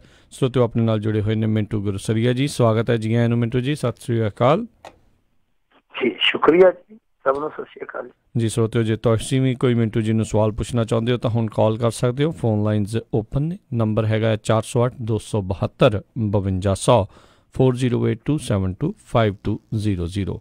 ਆਪਣੇ ਅੱਜ ਦੇ ਪਹਿਲੇ ਕਾਲਰ ਆਪਣੇ ਨਾਲ ਜੁੜੇ ਨੇ ਮਾਸਟਰ ਨਿਰਮਲ ਸਿੰਘ ਜੀ। ਸਤਿ ਸ਼੍ਰੀ ਅਕਾਲ। ਹਾਂਜੀ ਗਵਰਨਮੈਂਟ ਸਰੀਆ ਜੀ, ਸਤਿ ਸ਼੍ਰੀ ਅਕਾਲ। ਸਤਿ ਸ਼੍ਰੀ ਅਕਾਲ ਜੀ ਮਾਸਟਰ ਜੀ, ਸਤਿ ਸ਼੍ਰੀ ਅਕਾਲ ਜੀ। ਮਿੰਟੂ ਜੀ, ਮੇਰਾ ਕਹਿਣਾ ਆ ਭਗਵੰਤ ਮਾਨ ਦੇ ਵਿਰੁੱਧ ਬੋਲਣਾ ਕੀ ਚੰਦ ਤੇ ਥੁੱਕਣ ਦੇ ਬਰਾਬਰ ਨਹੀਂ? ਤੁਹਾਡਾ ਕੀ ਵਿਚਾਰ ਇਹਦੇ ਬਾਰੇ? ਇਹ ਤੇ ਤੁਸੀਂ ਕਹਿ ਸਕਦੇ ਹੋ, ਪਰ ਚਲੋ ਤੁਹਾਡੀ ਕਹਿਣੀ ਤੁਹਾਨੂੰ ਮੁਬਾਰਕ ਆ, ਪਰ ਤੁਸੀਂ ਕਿਸੇ ਨੂੰ ਬੋਲਣ ਤੋਂ ਕਿਵੇਂ ਰੋਕ ਸਕਦੇ ਹੋ? ਜੇਕਰ ਕੋਈ ਆਲੋਚਨਾ ਕਰਨਾ ਚਾਹੁੰਦਾ ਤਾਂ ਆਲੋਚਨਾ ਕਰਨ ਦਾ ਤੇ ਅਧਿਕਾਰ ਸਭ ਨੂੰ ਹੈਗਾ। ਹਾਂ, ਕੋਈ ਬਿਨਾਂ ਗੱਲ ਤੋਂ ਕਿਸੇ ਤੇ ਲਾਂਛਨ ਲਾਵੇ, ਕੋਈ ਇਲਜ਼ਾਮ ਲਾਵੇ, ਉਹਦੇ ਬਾਰੇ ਤੁਸੀਂ ਕਹਿ ਸਕਦੇ ਹੋ, ਪਰ ਇੰਨਾ ਵੱਡਾ ਮਰਾਤਬਾ ਵੀ ਨਾ ਦੇਵੋ ਕਿ ਤੁਸੀਂ ਦੂਸਰੇ ਦਾ ਆਲੋਚਨਾ ਦਾ ਅਧਿਕਾਰ ਵੀ ਖੋ ਲਓ। ਜੀ ਜੀ, ਦੇਖੋ ਚਲੋ ਕੋਈ ਚੰਗਾ ਕੰਮ ਕਰਦਾ, ਕੋਈ ਮਾੜਾ ਕੰਮ ਕਰਦਾ, ਤੇ ਬਾਕੀ ਜਿੱਦਾਂ ਤੁਸੀਂ ਕਿਹਾ ਆਲੋਚਨਾ ਕਰੋਗੇ ਤੇ ਤਾਂ ਹੀ ਸਿੱਧੇ ਰਾਹ ਜਿਹੜੇ ਉਹ ਤੁਰੇ ਰਹਿਣਗੇ, ਨਹੀਂ ਤਾਂ ਫਿਰ ਈਗੋ ਬਹੁਤ ਜਲਦੀ ਜਿਹੜੇ ਦਿਮਾਗ ਨੂੰ ਚੜ ਜਾਂਦੀ ਆ। ਅਗਲੀ ਜਿਹੜੇ ਕਾਲਰ ਨੇ ਸੁਖਦੇਵ ਸਿੰਘ ਜੀ। ਸਤਿ ਸ਼੍ਰੀ ਅਕਾਲ ਜੀ, ਸਵਾਗਤ ਹੈ। ਹਾਂਜੀ, ਸਤਿ ਸ਼੍ਰੀ ਅਕਾਲ ਜੀ ਮਿੰਟੂ ਸਾਹਿਬ। ਸਤਿ ਸ਼੍ਰੀ ਅਕਾਲ ਜੀ ਸਰ, ਸਤਿ ਸ਼੍ਰੀ ਅਕਾਲ ਜੀ। ਹਾਂਜੀ, ਇੱਕ ਤਾਂ ਤੁਹਾਡਾ ਥੈਂਕ ਯੂ ਕਰਦੇ ਹਾਂ, ਤੁਸੀਂ ਜਿਹੜਾ ਸਵਾਲ ਆ ਬੜਾ ਠਰਮੇ ਨਾਲ ਸੁਣਦੇ ਹੋ ਤੇ ਉਹਦਾ ਜਵਾਬ ਬੜਾ ਵਿਸਥਾਰਪੂਰਵਕ ਦਿੰਦੇ ਹੋ। ਥੈਂਕ ਯੂ ਤੁਹਾਡਾ। ਮੈਂ ਇੱਕ ਤਾਂ ਪੁੱਛਣਾ ਸੀ ਵੀ ਬੰਬ ਜਿਹੜੇ ਮੌੜ ਸੀਗਾ, ਮੌੜ ਬੰਬ ਕਾਰਡ, ਉਹਦੀ ਕੀ ਹੈਗਾ ਆਪਣਾ ਅਪਡੇਟ? ਤੇ ਦੂਸਰਾ ਵੀ ਹੁਣ ਲੋਕਾਂ ਕੋਲੇ ਆਹ ਬੜਾ ਟਾਈਮ ਹੈਗਾ, ਇਹਨਾਂ ਦੇ ਕੋਲੇ ਆ ਬੀਬੀਆਂ ਦਾੜੀਆਂ ਵਾਲੇ ਆ ਗੁਰੂ ਜਿਹੜੇ ਸੀਗੇ ਉੱਥੇ ਤੁਹਾਡੇ ਨਕੋਦਰ ਬੰਬ ਉਹਦੇ ਚ ਗੋਲੀ ਕਾਂਡ ਚ, ਤੇ ਇਹ ਤੇ ਉਧਰ ਦੂਜਾ ਚਰਨਜੀਤ ਅਟਵਾਲ, ਉਹ ਕਹਿੰਦਾ ਮੈਨੂੰ ਯਾਦ ਹੀ ਹੈ ਨਹੀਂ ਕੁਛ। ਕਹਿੰਦਾ ਜੇ ਇਹਦਾ ਕੋਈ ਮੁੰਡਾ ਹੁੰਦਾ ਵਿੱਚ ਮਰਿਆ ਤੇ ਫਿਰ ਇਹਨੂੰ ਬਹੁਤ ਯਾਦ ਆ ਜਾਣਾ ਸੀ। ਮੈਂ ਪੁੱਛਣਾ ਇਹਨਾਂ ਨੂੰ, ਅਕਾਲੀ ਦਲਾਂ ਨੂੰ, ਇਹ ਵੀ ਇਹ ਤੁਸੀਂ ਇਹੋ ਜਿਹੇ ਬੁੱਢੇ ਬੰਦੇ ਜਿਨ੍ਹਾਂ ਨੂੰ ਯਾਦ ਹੀ ਨਹੀਂ, ਇਹ ਪਾਰਲੀਮੈਂਟ 'ਚ ਕੀ ਕਰਨਗੇ? ਫਿਰ ਤਾਂ ਉਹੀ ਗੱਲ ਹੋਈ ਨਾ ਜਿਵੇਂ ਕਿੱਕਰ ਸਿਉਂ ਸੰਤ ਫਤਿਹ ਸਿੰਘ ਨੇ ਬਣਾਤਾ ਸੀ ਮੈਂਬਰ ਪਾਰਲੀਮੈਂਟ, ਤੇ ਉਹ ਭੂਗਨਾ ਜਿਹਾ ਬਣਾ ਕੇ ਨਾ ਅਖਬਾਰ ਦਾ ਫੂਕ ਜੀ ਮਾਰਦਾ ਰਹਿੰਦਾ ਪਿੱਛੇ ਬੈਠਾ। ਤੇ ਵੀ ਇਹ ਕੀ ਇਹਨਾਂ ਦਾ ਇਸ ਵੇਲੇ ਲੋਕਾਂ ਨੂੰ ਮਤਲਬ ਬਹੁਤ ਚੰਗਾ ਚਾਂਸ ਹੈ ਵੀ ਇਹਨਾਂ ਦੋਨਾਂ ਲੋਕਾਂ ਨੂੰ ਨਾ ਪੁੱਛਣ ਵੀ ਇਹ ਵੀ ਤੁਸੀਂ ਇਹ ਵੀ ਤੁਹਾਡੀ ਪਰਫਾਰਮੈਂਸ ਕੀ ਰਹੀ ਸੀ ਜੀ। ਬਸ ਆਹੀ ਸਵਾਲ ਸੀ ਜੀ, ਮਿਹਰਬਾਨੀ। ਧੰਨਵਾਦ ਜੀ। ਨਹੀਂ, ਇਹਨਾਂ ਨੂੰ ਪੁੱਛੇ ਕਿ ਤੁਹਾਡੀ ਯਾਦਾਸ਼ਤ ਕਿੱਥੇ ਚਲੇ ਜਾਂਦੀ ਆ? ਕਦੇ ਤੁਸੀਂ 1 ਮਹੀਨੇ ਦੀ ਤਨਖਾਹ ਵੀ ਥੋੜੀ ਆ ਕਿ ਤਨਖਾਹ ਲੈਣੀ ਭੁੱਲ ਗਏ ਹੋ, ਤੁਹਾਨੂੰ ਪਤਾ ਨਾ ਲੱਗਾ ਹੋਵੇ। ਇਹ ਯਾਦਾਸ਼ਤ ਇਹਨਾਂ ਦੀ ਨਹੀਂ ਭੁੱਲੀ, ਦੂਜਿਆਂ ਦੀ ਭੁਲਾਉਣਾ ਚਾਹੁੰਦੇ ਆ। ਅਸਲ ਦੇ ਵਿੱਚ ਕਹਾਣੀ ਇਹ ਹੋਆ।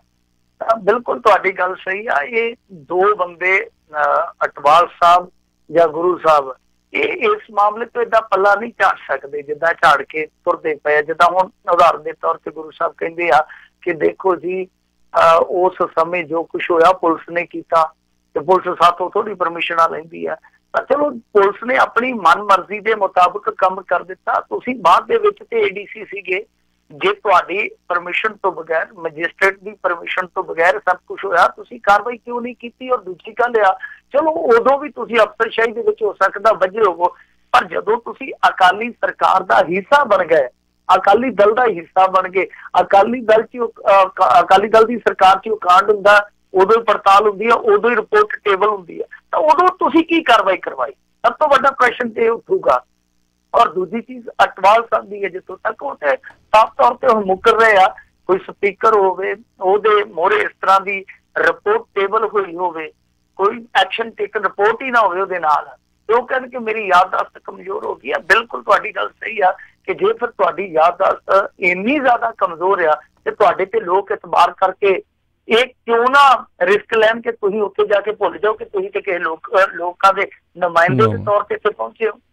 ਬਿਲਕੁਲ, ਕਿਤੇ ਹਰਿੰਦਰ ਸਿੰਘ ਖਾਲਸੇ ਵਾਲਾ ਕੰਮ ਨਾ ਹੋ ਜਾਵੇ, ਉਹਨਾਂ ਨੂੰ ਵੀ ਚੇਤਾ ਭੁੱਲਿਆ ਵੀ ਉਹ ਵੀ MP ਬਣੇ ਫਿਰਦੇ ਆ। ਅਗਲੇ ਜਿਹੜੇ ਕਾਲਰ ਨੇ ਜਤਿੰਦਰਪਾਲ। ਸਤਿ ਸ਼੍ਰੀ ਅਕਾਲ ਜੀ।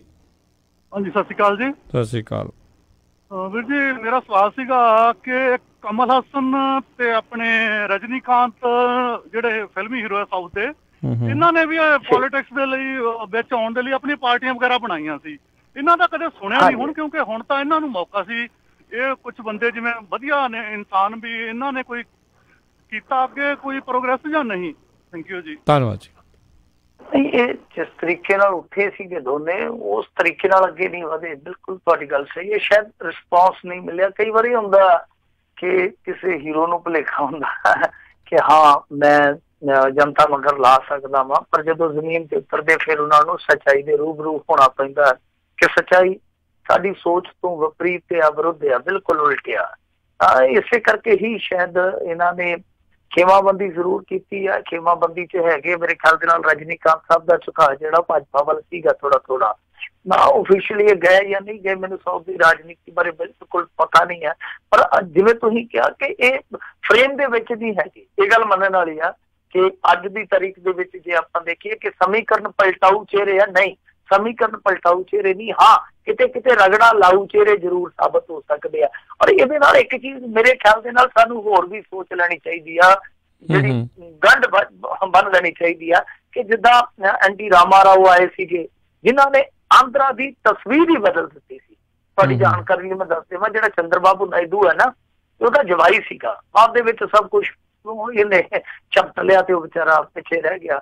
ਤਾਂ ਉਦੋਂ ਪਹਿਲਾਂ ਜੈਲਲਤਾ ਵੀ ਇੱਕ ਫਿਲਮੀ ਆਰਟਿਸਟ ਸੀਗੀ, ਉਸ ਤੋਂ ਪਹਿਲਾਂ ਕਰੁਣਾਨਿਧੀ ਸੀਗਾ ਜਿਹੜਾ, ਉਹ ਵੀ ਫਿਲਮੀ ਆਰਟਿਸਟ ਸੀਗਾ। ਸੋ ਇਸ ਤਰ੍ਹਾਂ ਬਹੁਤ ਸਾਰੇ ਫਿਲਮੀ ਆਰਟਿਸਟ ਆਏ ਜਿਹੜੇ ਛਾ ਗਏ ਰਾਜਨੀਤਿਕ ਨਕਸ਼ੇ ਤੇ, ਪਰ ਬਾਅਦ ਦੇ ਵਿੱਚ ਐਸੇ ਫਿਲਮੀ ਆਰਟਿਸਟ ਆਏ ਜਿਨ੍ਹਾਂ ਨੇ ਦਾ ਲਾਇਆ ਤੇ ਉਸ ਤੋਂ ਬਾਅਦ ਲੋਕਾਂ ਦੇ ਵਿੱਚ ਇੱਕ ਪਰਸੈਪਸ਼ਨ ਵੱਜ ਗਈ ਕਿ ਇਹ ਜਿਹੜੇ ਫਿਲਮੀ ਸਟਾਰ ਆ ਅਸਲ ਦੇ ਵਿੱਚ ਇਹ ਐਸ਼ੀ ਪੱਠੇ ਆ, ਇਹ ਸਾਨੂੰ ਠੱਗਣ ਆਉਂਦੇ ਆ। ਤਾਂ ਇਸੇ ਕਰਕੇ ਜਦੋਂ ਪਾਰਟੀਆਂ ਬਣਾਉਂਦੇ, ਚਾਹੇ ਉਹ ਚਰਨਜੀਵੀ ਦੀ ਹੋਵੇ ਚਾਹੇ ਕਿਸੇ ਦੀ ਵੀ ਹੋਵੇ, ਉਹ ਪਾਰਟੀ ਇੰਨਾ ਕਾਮਯਾਬ ਨਹੀਂ ਹੁੰਦੀ। ਇਹ ਮੇਰੇ ਖਿਆਲ ਦੇ ਨਾਲ ਸਾਨੂੰ ਸੱਚ ਸਵੀਕਾਰ ਕਰਨਾ ਪਊਗਾ। ਜੀ ਕਦੀ ਕਦੀ ਜਿੱਦਾਂ ਤੁਸੀਂ ਕਿਹਾ ਦਾਲ ਲੱਗ ਜਾਂਦਾ, ਪਰ ਆਈ ਥਿੰਕ ਇਹ ਰੋਲ ਪਲੇ ਕਰਦੇ ਕਰਦੇ ਉਹਨਾਂ ਨੂੰ ਇੱਦਾਂ ਲੱਗਣ ਲੱਗਦਾ ਵੀ ਸ਼ਾਇਦ ਮੂਵੀ ਵਾਂਗੂ ਇੱਥੇ ਵੀ ਕੰਮ ਸ਼ਾਇਦ ਆਸਾਨੀ ਦੇ ਨਾਲ ਹੁੰਦਾ। ਬਿਲਕੁਲ ਤੁਹਾਡੀ ਗੱਲ ਸਹੀ ਆ। ਇੱਥੇ ਨਾ ਭਾਰਤੀ ਜਨਤਾ ਪਾਰਟੀ ਨੇ ਅਖਿਲੇਸ਼ ਯਾਦਵ ਦੇ ਉਲਟ ਭੋਜਪੁਰੀ ਸੁਪਰਸਟਾਰ ਨਿਰਵਾ ਖਿਲਾਰਿਆ ਤੇ ਨਿਰਵਾ ਜਦੋਂ ਜਾ ਕੇ ਉੱਥੇ ਖੜਾ ਵਾ, ਮੇਰੇ ਖਿਆਲ ਦੇ ਨਾਲ ਮਿਰਜ਼ਾਪੁਰ ਤੋਂ ਖੜਾ ਸ਼ਾਇਦ, ਤੇ ਉਹਨੂੰ ਪੁੱਛਿਆ ਕਿ ਹਾਂ ਭਾਈ ਤੂੰ ਵੋਟਾਂ ਕਿਸ ਆਧਾਰ ਤੇ ਮੰਗੇਗਾ? ਕਹਿੰਦਾ ਜੀ ਅਸੀਂ ਫਿਲਮਾਂ ਦੇ ਵਿੱਚ ਇਹ ਲਾਖਾਂ ਬੜੀ ਵਿਖਾਇਆ, ਇਸ ਆਧਾਰ ਤੇ ਵੋਟਾਂ ਮੰਗਾਂਗੇ। ਦੱਸੋ ਵੀ ਇਹ ਆਧਾਰ ਆ ਕਿ ਅਸੀਂ ਫਿਲਮਾਂ ਦੇ ਵਿੱਚ ਇਸ ਇਲਾਕੇ ਨੂੰ ਵਿਖਾਇਆ। ਜੀ ਜੀ ਬਿਲਕੁਲ ਬਿਲਕੁਲ। ਗੁਰਦਿਆਲ ਸਿੰਘ ਜੀ ਸਤਿ ਸ਼੍ਰੀ ਅਕਾਲ। ਸਤਿ ਸ਼੍ਰੀ ਅਕਾਲ ਭਾਜੀ। ਸਤਿ ਸ਼੍ਰੀ ਅਕਾਲ। ਸਤਿ ਸ਼੍ਰੀ ਅਕਾਲ ਜੀ। ਹਾਂਜੀ ਗੁਰਦਿਆਲ ਜੀ, ਸਵਾਲ ਕੀ ਤੁਹਾਡਾ? ਗੁਰਦਿਆਲ ਸਿੰਘ ਜੀ ਕਰਨੀ ਕੋਈ ਘੱਟ ਨਹੀਂ ਹੈ, ਪਰ ਮਹਾਰਾਜ ਕਿਰਪਾ ਬਣਾਈ ਰੱਖੇ ਤੁਹਾਡੇ ਪਰਿਵਾਰਾਂ ਤੇ। ਮਹਾਰਾਜ ਜਿਸ ਹਿਸਾਬ ਨਾਲ ਤੁਸੀਂ ਪੱਤਰਕਾਰੀ ਸੱਚੀ ਸੁੱਚੀ ਕਰਦੇ ਹੋ, ਤੇ ਮੇਰਾ ਸਵਾਲ ਹੈ ਕਿ ਜਿੱਦਾਂ ਇਸ ਵਕਤ ਖਬਰਾਂ ਆਉਣੀਆਂ ਸ਼ੁਰੂ ਹੋ ਗਈਆਂ ਕਿ ਅਸੀਂ ਕਾਂਗਰਸ ਦਾ ਬਟਨ ਦੱਬਿਆ ਤੇ ਵੋਟ ਜਾਂਦੀ ਆ ਫੁੱਲ ਨੂੰ, ਕਦੀ ਮਿੰਟੂ ਜੀ ਕਦੀ ਏਦਾਂ ਦੀ ਵੀ ਖਬਰ ਆਈ ਹੈ ਕਿ ਕਮਲ ਨੂੰ ਬਟਨ ਦੱਬਿਆ ਹੋਵੇ ਤਾਂ ਉਹ ਕਾਂਗਰਸ ਜਾਂ ਹੋਰ ਭਾਰਤ ਦੂਸਰਿਆਂ ਦੇ ਕਿਤੇ ਪੈ ਗਈ ਹੋਵੇ? ਨਹੀਂ, ਏਦਾਂ ਦੀ ਖਬਰ ਹਾਲ ਦੀ ਘੜੀ ਤੇ ਨਹੀਂ ਆਈ, ਖਾਸ ਤੌਰ ਤੇ ਜਦੋਂ ਦੀ ਮੋਦੀ ਸਰਕਾਰ ਬਣੀ ਆ। ਮੈਂ ਸਵੇਰੇ ਇੱਕ ਕੈਨੇਡਾ ਦੀ ਰੇਡੀਓ ਤੇ ਸੀਗਾ, ਉੱਥੇ ਵੀ ਇੱਕ ਸਰੋਤੇ ਨੇ ਇਸ ਤਰ੍ਹਾਂ ਦਾ ਹੀ ਸਵਾਲ ਕੀਤਾ ਸੀ, ਕਹਿੰਦੇ ਜੀ ਕਿ ਇਸ ਤਰ੍ਹਾਂ ਦੀ ਖਬਰ ਕਿਉਂ ਨਹੀਂ ਆਈ? ਮੈਂ ਕਿਹਾ ਇਸ ਤਰ੍ਹਾਂ ਦੀ ਖਬਰ ਉਦੋਂ ਆਊਗੀ ਜਦੋਂ ਸਰਕਾਰ ਉਸ ਤਰ੍ਹਾਂ ਦੀ ਆ ਗਈ, ਜਦੋਂ ਸਰਕਾਰ ਓਦਾਂ ਦੀ ਆ ਗਈ ਫਿਰ ਏਦਾਂ ਦੀ ਖਬਰ ਵੀ ਆ ਜਾਊ। ਤਾਂ ਬਹਰਹਾਲ ਇਸ ਤਰ੍ਹਾਂ ਦੀ ਖਬਰ ਨਹੀਂ ਆਈ। ਹਾਂ, ਇਹ ਹੈਰਾਨ ਕਰਨ ਵਾਲਾ ਮਾਮਲਾ ਕਿ ਟੈਕਨੀਕਲ ਕੋਈ ਐਰਰ ਆਉਂਦੀ ਆ ਜਾਂ ਕੋਈ ਹੋਰ ਕੋਈ ਤਕਨੀਕੀ ਨੁਕਸ ਪੈਂਦਾ, ਉਹਦੇ ਵਿੱਚ ਇਸ ਤਰ੍ਹਾਂ ਦੀ ਵੀ ਤੇ ਕੋਈ ਨਾ ਕੋਈ ਵੰਨਗੀ ਵੇਖਣ ਨੂੰ ਮਿਲਣੀ ਚਾਹੀਦੀ ਆ ਕਿ ਭਾਜਪਾ ਨੂੰ ਬਟਨ ਨੱਪਿਆ ਜਾਂਦਾ ਤੇ ਹਾਥੀ ਨੂੰ ਵੋਟ ਪੈ ਜਾਂਦੀ ਆ, ਜਾਂ ਹਾਥੀ ਨੂੰ ਬਟਨ ਨੱਪਿਆ ਜਾਂਦਾ ਤੇ ਵੋਟ ਪੰਜੇ ਨੂੰ ਪੈ ਜਾਂਦੀ ਆ। ਹਰ ਵਾਰੀ ਇਹੀ ਅੜੰਗਾ ਕਿਉਂ ਪੈਂਦਾ? ਔਰ ਖਾਸ ਤੌਰ ਤੇ ਇਹ ਦੇਖਣ ਵਾਲੀ ਗੱਲ ਆ ਕਿ ਕਈ ਥਾਈਂ ਇਹ ਵੀ ਵੇਖਿਆ ਗਿਆ ਕਿ ਜਿੱਦਾਂ ਹੁਣ ਕਸ਼ਮੀਰ ਤੋਂ ਕੱਲ ਵੀ ਆਪਾਂ ਖਬਰ ਕੀਤੀ ਸੀਗੀ ਕਿ ਕਾਂਗਰਸ ਵਾਲਾ ਬਟਨ ਹੀ ਨਹੀਂ ਨੱਪਿਆ ਜਾ ਰਿਹਾ, ਵੈਸੇ ਹੀ ਨਹੀਂ ਹੋ ਰਿਹਾ। ਔਰ ਦੂਜੀ ਚੀਜ਼ ਇਹ ਆ ਕਿ ਚਲੋ ਮੰਨ ਲਓ EVM ਬਦਲ ਵੀ ਦਿੱਤੀ ਜਾਂਦੀ ਆ, ਉਦੋਂ ਤੱਕ ਜਿਹੜੀ ਉਹ ਵੋਟਿੰਗ ਹੋਈ ਆ ਉਹ ਕੀ ਸਾਰੀ ਦੁਬਾਰਾ ਕਰਵਾਈ ਜਾਂਦੀ ਆ, ਜਾਂ ਉਹਦੀ ਗਿਣਤੀ ਜਿਹੜੀ ਆ ਉਹ ਕਿਸੇ ਹੋਰ ਤਰੀਕੇ ਨਾਲ ਕਰਾਈ ਜਾਂਦੀ ਹੈ? ਸਾਰੀਆਂ ਚੀਜ਼ਾਂ ਜਿਹੜੀਆਂ ਉਹ ਭੇਤ ਭਰੀਆਂ ਨੇ। ਤਾਂ ਕੁੱਲ ਮਿਲਾ ਕੇ ਬਾਹਰ ਹੀ ਇਹਦੇ ਬਾਰੇ ਕੋਈ ਦੱਸ ਸਕਦਾ, ਪਰ ਇਹਦਾ ਰੱਟਾ ਇੱਕ ਐਸਾ ਰੱਟਾ EVM ਦਾ ਜਿਹੜਾ ਕਿ VVPAT ਮਸ਼ੀਨਾਂ ਦੇ ਪੂਰੇ ਮਿਲਾਨ ਤੋਂ ਬਗੈਰ ਹੱਲ ਨਹੀਂ ਹੋਣਾ। ਇਹਦਾ ਹੱਲ ਇਹੋ ਹੀ ਸੀਗਾ, ਸੁਪਰੀਮ ਕੋਰਟ ਕੋਲ ਮੌਕਾ ਸੀਗਾ ਇਸ ਸਾਰੇ ਰੱਪੜ ਦਾ ਨਿਵਾਰਨ ਕਰ ਦਿੰਦਾ, ਪਰ ਸੁਪਰੀਮ ਕੋਰਟ ਨੇ ਉਸ ਦੁਬਿਧਾ ਨੂੰ ਵਧਾਇਆ ਘਟਾਇਆ ਨਹੀਂ। ਜੀ ਜੀ। ਜਸਬੀਰ ਸਿੰਘ ਜੀ ਸਤਿ ਸ਼੍ਰੀ ਅਕਾਲ। ਸਤਿ ਸ਼੍ਰੀ ਅਕਾਲ ਵੀਰ ਜੀ। ਸਤਿ ਸ਼੍ਰੀ ਅਕਾਲ ਮਿੰਟੂ ਜੀ। ਸਤਿ ਸ਼੍ਰੀ ਅਕਾਲ। ਸਤਿ ਸ਼੍ਰੀ ਅਕਾਲ ਜੀ ਸਰਦਾਰ ਸਾਹਿਬ। ਮੈਂ ਕਿਹਾ ਭਾਈ ਸਾਹਿਬ ਨੇ ਕੁਐਸਚਨ ਪੁੱਛਿਆ ਗੁਰਦਿਆਲ ਸਿੰਘ ਨੇ, ਉਹ ਨਾਰਾ ਉਹਨਾਂ ਨੇ ਐਵੇਂ ਤੇ ਥੋੜੀ ਦਿੱਤਾ ਹੈਗਾ ਮੋਦੀ ਹੈ ਤਾਂ ਮੁਮਕਿਨ ਹੈ।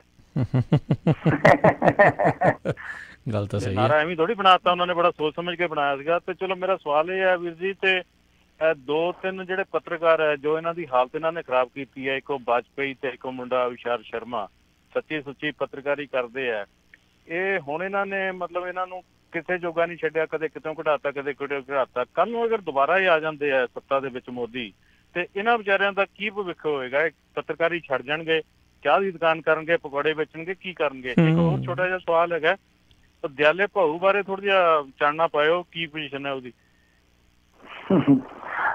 ਬੜਾ ਟਕਾ ਕੇ ਨਾਂ ਲਿਆ ਤੁਸੀਂ, ਆਮ ਬੰਦੇ ਨੂੰ ਸਮਝ ਨਹੀਂ ਆਉਣਾ ਕਿ ਤੁਸੀਂ ਕਿਹਨੂੰ ਕਹਿ ਰਹੇ ਹੋ।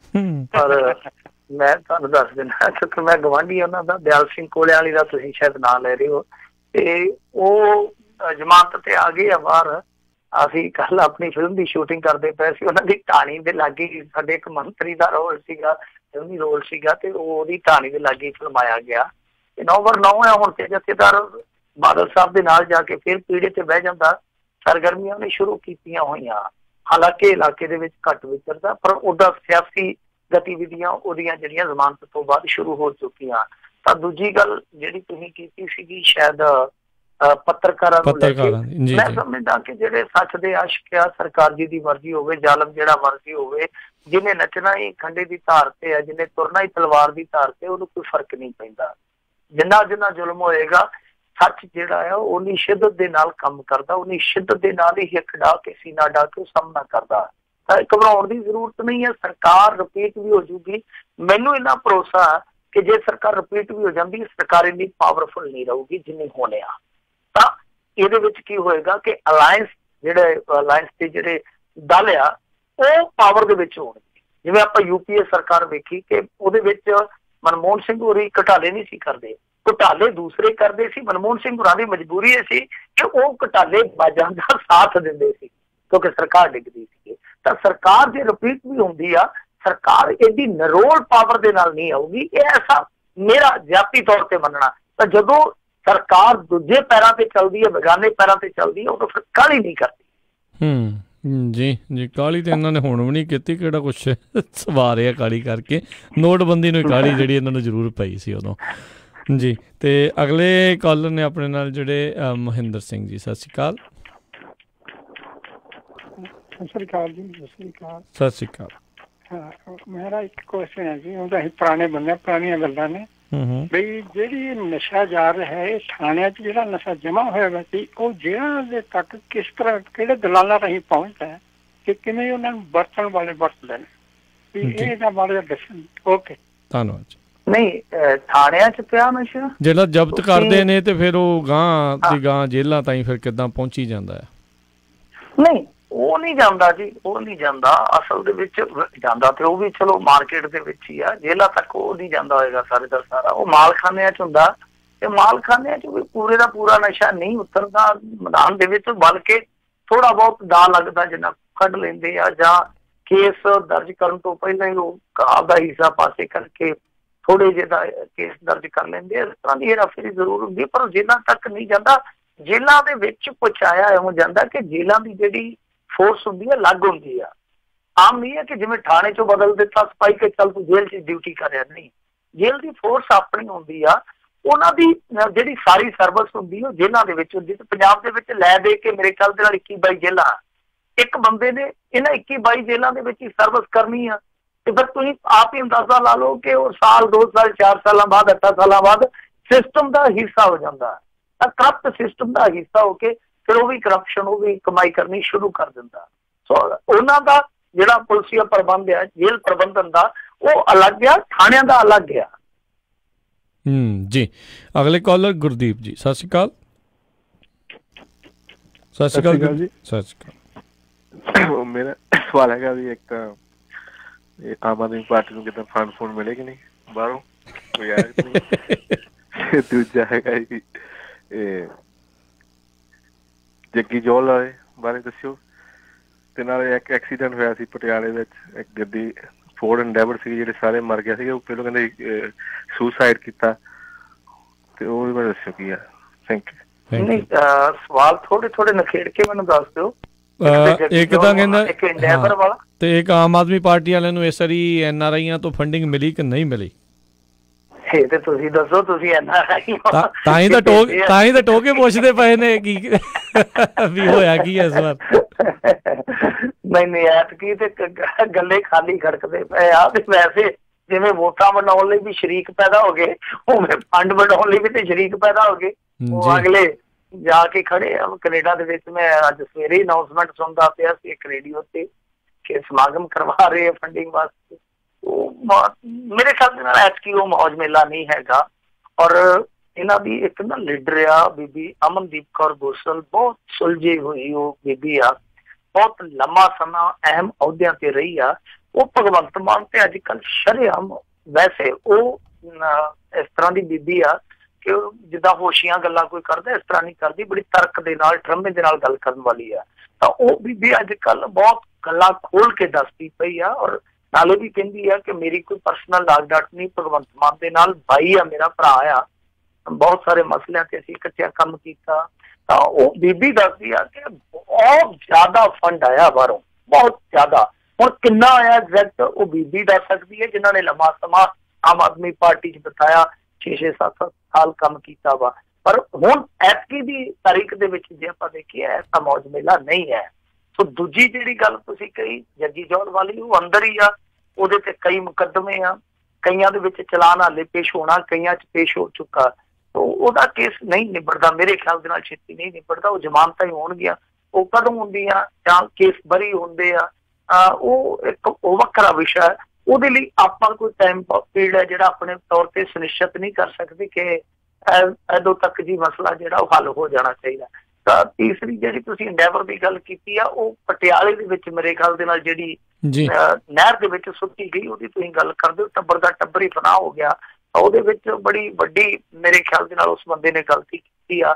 ਸ਼ਰਾਬ ਪੀਤੀ ਦੱਸਦੇ ਆ, ਕਿਉਂਕਿ ਬੱਚੇ ਦੇ ਬੈਗ ਦੇ ਵਿੱਚੋਂ ਸ਼ਰਾਬ ਵੀ ਬਰਾਮਦ ਹੋਈ ਹੈ। ਬੱਚਿਆਂ ਨੂੰ ਸਕੂਲ ਚੋਂ ਚੜਾ ਕੇ ਲਿਆਇਆ, ਉਹ ਖੰਭਾ ਮਰਨ ਵਾਲਾ ਆਪ ਵੀ ਮਰ ਗਿਆ, ਪਰਿਵਾਰ ਵੀ ਮਾਰ ਦਿੱਤਾ, ਬੀਵੀ ਨੂੰ ਵੀ ਚੜਾ ਲਿਆ ਕਿ ਮਿਲ ਕੇ ਆਉਣਾ, ਕਿਸੇ ਦੇ ਸਮਾਗਮ ਤੇ ਜਾਣਾ। ਤਾਂ ਉਹਦੀ ਪਰੇਸ਼ਾਨੀ ਇਹ ਦੱਸਦੇ ਆ ਕਿ ਉਹ ਟਰੈਵਲਿੰਗ ਦਾ ਕੰਮ ਕਰਦਾ ਸੀਗਾ, ਸ਼ਾਇਦ ਆਈਲੈਟਸ ਜਾਂ ਇਸ ਤਰ੍ਹਾਂ ਦਾ ਕੋਈ ਕੰਮ ਕਰਦਾ ਸੀਗਾ। ਉਸ ਕੰਮ ਦੇ ਵਿੱਚ ਉਹਦੀ ਦੇਣਦਾਰੀ ਬਹੁਤ ਜ਼ਿਆਦਾ ਵੱਧ ਗਈ ਸੀ। ਉਹ ਪ੍ਰੈਸ਼ਰਾਈਜ਼ ਹੋ ਰਿਹਾ ਸੀਗਾ ਪੈਸਾ ਮੋੜਨ ਵਾਸਤੇ। ਸ਼ਾਇਦ ਉਹਨੇ ਮਾਨਸਿਕ ਦਬਾਅ ਦੇ ਚੱਲਦੇ ਸਭ ਕੁਛ ਕੀਤਾ, ਪਰ ਪੁਲਿਸ ਨੇ ਦੱਸਿਆ ਕਿ ਨਹੀਂ ਜੀ ਬ੍ਰੇਕ ਫੇਲ ਹੋ ਗਈ ਆ। ਪਰ ਬ੍ਰੇਕ ਫੇਲ ਇਸ ਤਰ੍ਹਾਂ ਗੱਡੀ ਦੀ ਹੋ ਗਈ, ਉਹ ਕਿਸ ਤਰ੍ਹਾਂ ਜਾਂਚ ਪੜਤਾਲ ਕੀਤੀ, ਕਿਉਂਕਿ ਨਹਿਰ ਚੋਂ ਗੱਡੀ ਕੱਢੀ, ਨਾਲ ਦੀ ਨਾਲ ਕਹਿ ਦਿੱਤਾ ਕਿ ਜੀ ਬ੍ਰੇਕ ਫੇਲ ਹੋ ਗਈ। ਉਹ ਸਾਰੀਆਂ ਚੀਜ਼ਾਂ ਇੱਕ ਫਾਰਮੈਲਿਟੀ ਦੇ ਤੌਰ ਤੇ ਆਪਾਂ ਵੇਖ ਸਕਦੇ, ਪਰ ਅੰਦਰੂਨੀ ਕਲੇਸ਼ ਕੋਈ ਲੱਗਦਾ ਸੀਗਾ ਕਿ ਉਸ ਕਹਾਣੀ ਦੇ ਪਿੱਛੇ ਕੋਈ ਅੰਦਰੂਨੀ ਕਲੇਸ਼ ਜ਼ਰੂਰ ਰਿਹਾ। ਸ਼ਾਇਦ ਮਾਨਸਿਕ ਦਬਾਅ ਹੋ ਸਕਦਾ, ਸ਼ਾਇਦ ਜਾਂ ਕੋਈ ਹੋਰ ਵੀ ਗੱਲ ਹੋ ਸਕਦੀ। ਜੀ ਜੀ। ਕੁਲਜਿੰਦਰ ਪੰਡਾਲ ਜੀ, ਸਤਿ ਸ਼੍ਰੀ ਅਕਾਲ। ਹੈਲੋ। ਹਾਂਜੀ ਹੈਲੋ ਜੀ, ਸਤਿ ਸ੍ਰੀ ਅਕਾਲ ਜੀ। ਸਤਿ ਸ਼੍ਰੀ ਅਕਾਲ ਗੁਰੂ ਸਰੀਆ ਜੀ, ਸਤਿ ਸ੍ਰੀ ਅਕਾਲ। ਇੱਕ ਦੱਸਿਓ ਵੀ ਤੁਸੀਂ ਕਿਹੜੀ ਫਿਲਮ ਦੀ ਸਟੋਰੀ ਲਿਖੀ ਆ ਤੇ ਕਦੋਂ ਆ ਰਹੀ ਹੈ? ਜੀ ਜੀ, ਸਾਡੀ ਫਿਲਮ ਦਾ ਨਾਮ ਜ਼ਿੰਦਗੀ ਜ਼ਿੰਦਾਬਾਦ ਹੈ ਜੀ, ਤੇ ਉਹ ਅਗਸਤ ਮਹੀਨੇ 'ਚ ਜੇ ਸਭ ਕੁਝ ਠੀਕ ਰਿਹਾ ਤਾਂ ਆ ਜਾਏਗੀ ਜੀ। ਧੰਨਵਾਦ ਜੀ, ਥੈਂਕ ਯੂ ਜੀ। ਅਗਲੇ ਕਾਲਰ ਨੇ ਸੁਰਿੰਦਰ ਜੀ, ਸਤਿ ਸ਼੍ਰੀ ਅਕਾਲ। ਹਾਂਜੀ ਭਾਜੀ, ਸਤਿ ਸ਼੍ਰੀ ਅਕਾਲ ਜੀ। ਸਤਿ ਸ਼੍ਰੀ ਅਕਾਲ ਭਾਜੀ। ਮੈਂ ਮਿੰਟੂ ਭਾਜੀ ਨੂੰ ਕੁਐਸਚਨ ਕਰਨਾ ਸੀ। ਜਿੱਦਾਂ ਭਾਜੀ ਤੁਹਾਡੀ ਵੀ ਉਮਰ ਹੋ ਗਈ ਆ, ਮੇਰੀ ਵੀ 60 ਸਾਲ ਦੀ ਉਮਰ ਹੋ ਗਈ ਆ। ਨਹੀਂ, ਇਹਨਾਂ ਦੀ ਜ਼ਿਆਦਾ ਨਹੀਂ ਹੋਈ, ਅਜੇ 40 ਤੇ ਹੀ ਆ।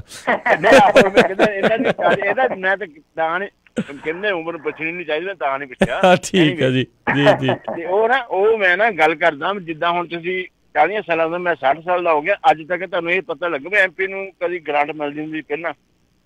ਪਹਿਲਾਂ ਗ੍ਰਾਂਟ ਭਗਵਾਨ ਮਿਲਦੀ ਹੁੰਦੀ, ਪਰ ਕਦੀ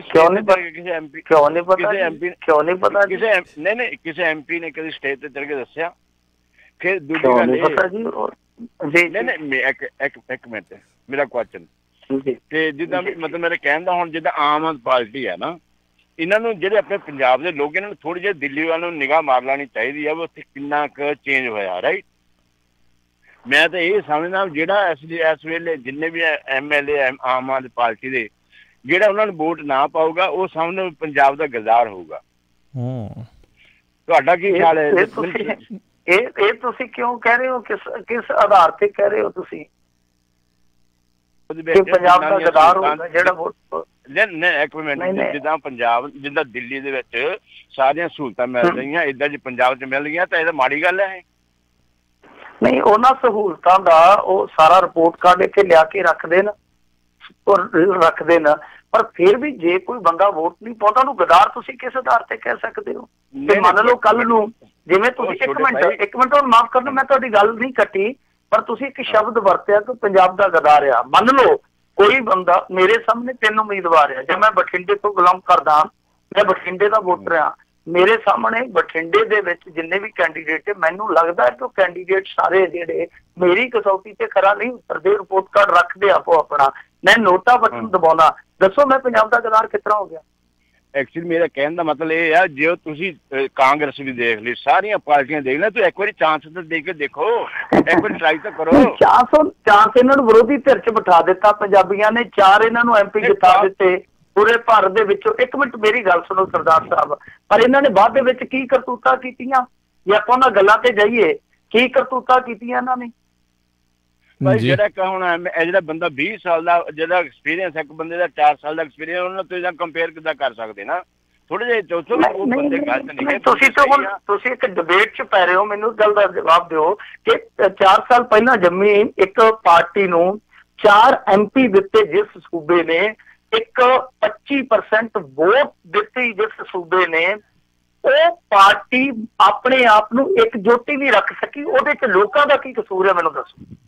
ਨਹੀਂ ਭਾਜੀ, ਮੈਂ ਤੁਹਾਡੀ ਗੱਲ ਮੰਨਦਾ ਆ, ਪਰ ਜਿਹੜਾ ਨਾ ਖਹਿਰਾ ਆ, ਇਹ ਬੰਦਿਆਂ 20 ਸਾਲ ਦਾ ਇਹਦੇ ਬਲੱਡ ਵਿੱਚ ਰਾਜਨੀਤੀ ਇਹਨੇ ਸਾਰਾ ਹੀ ਪੰਗਾ ਪਾਇਆ।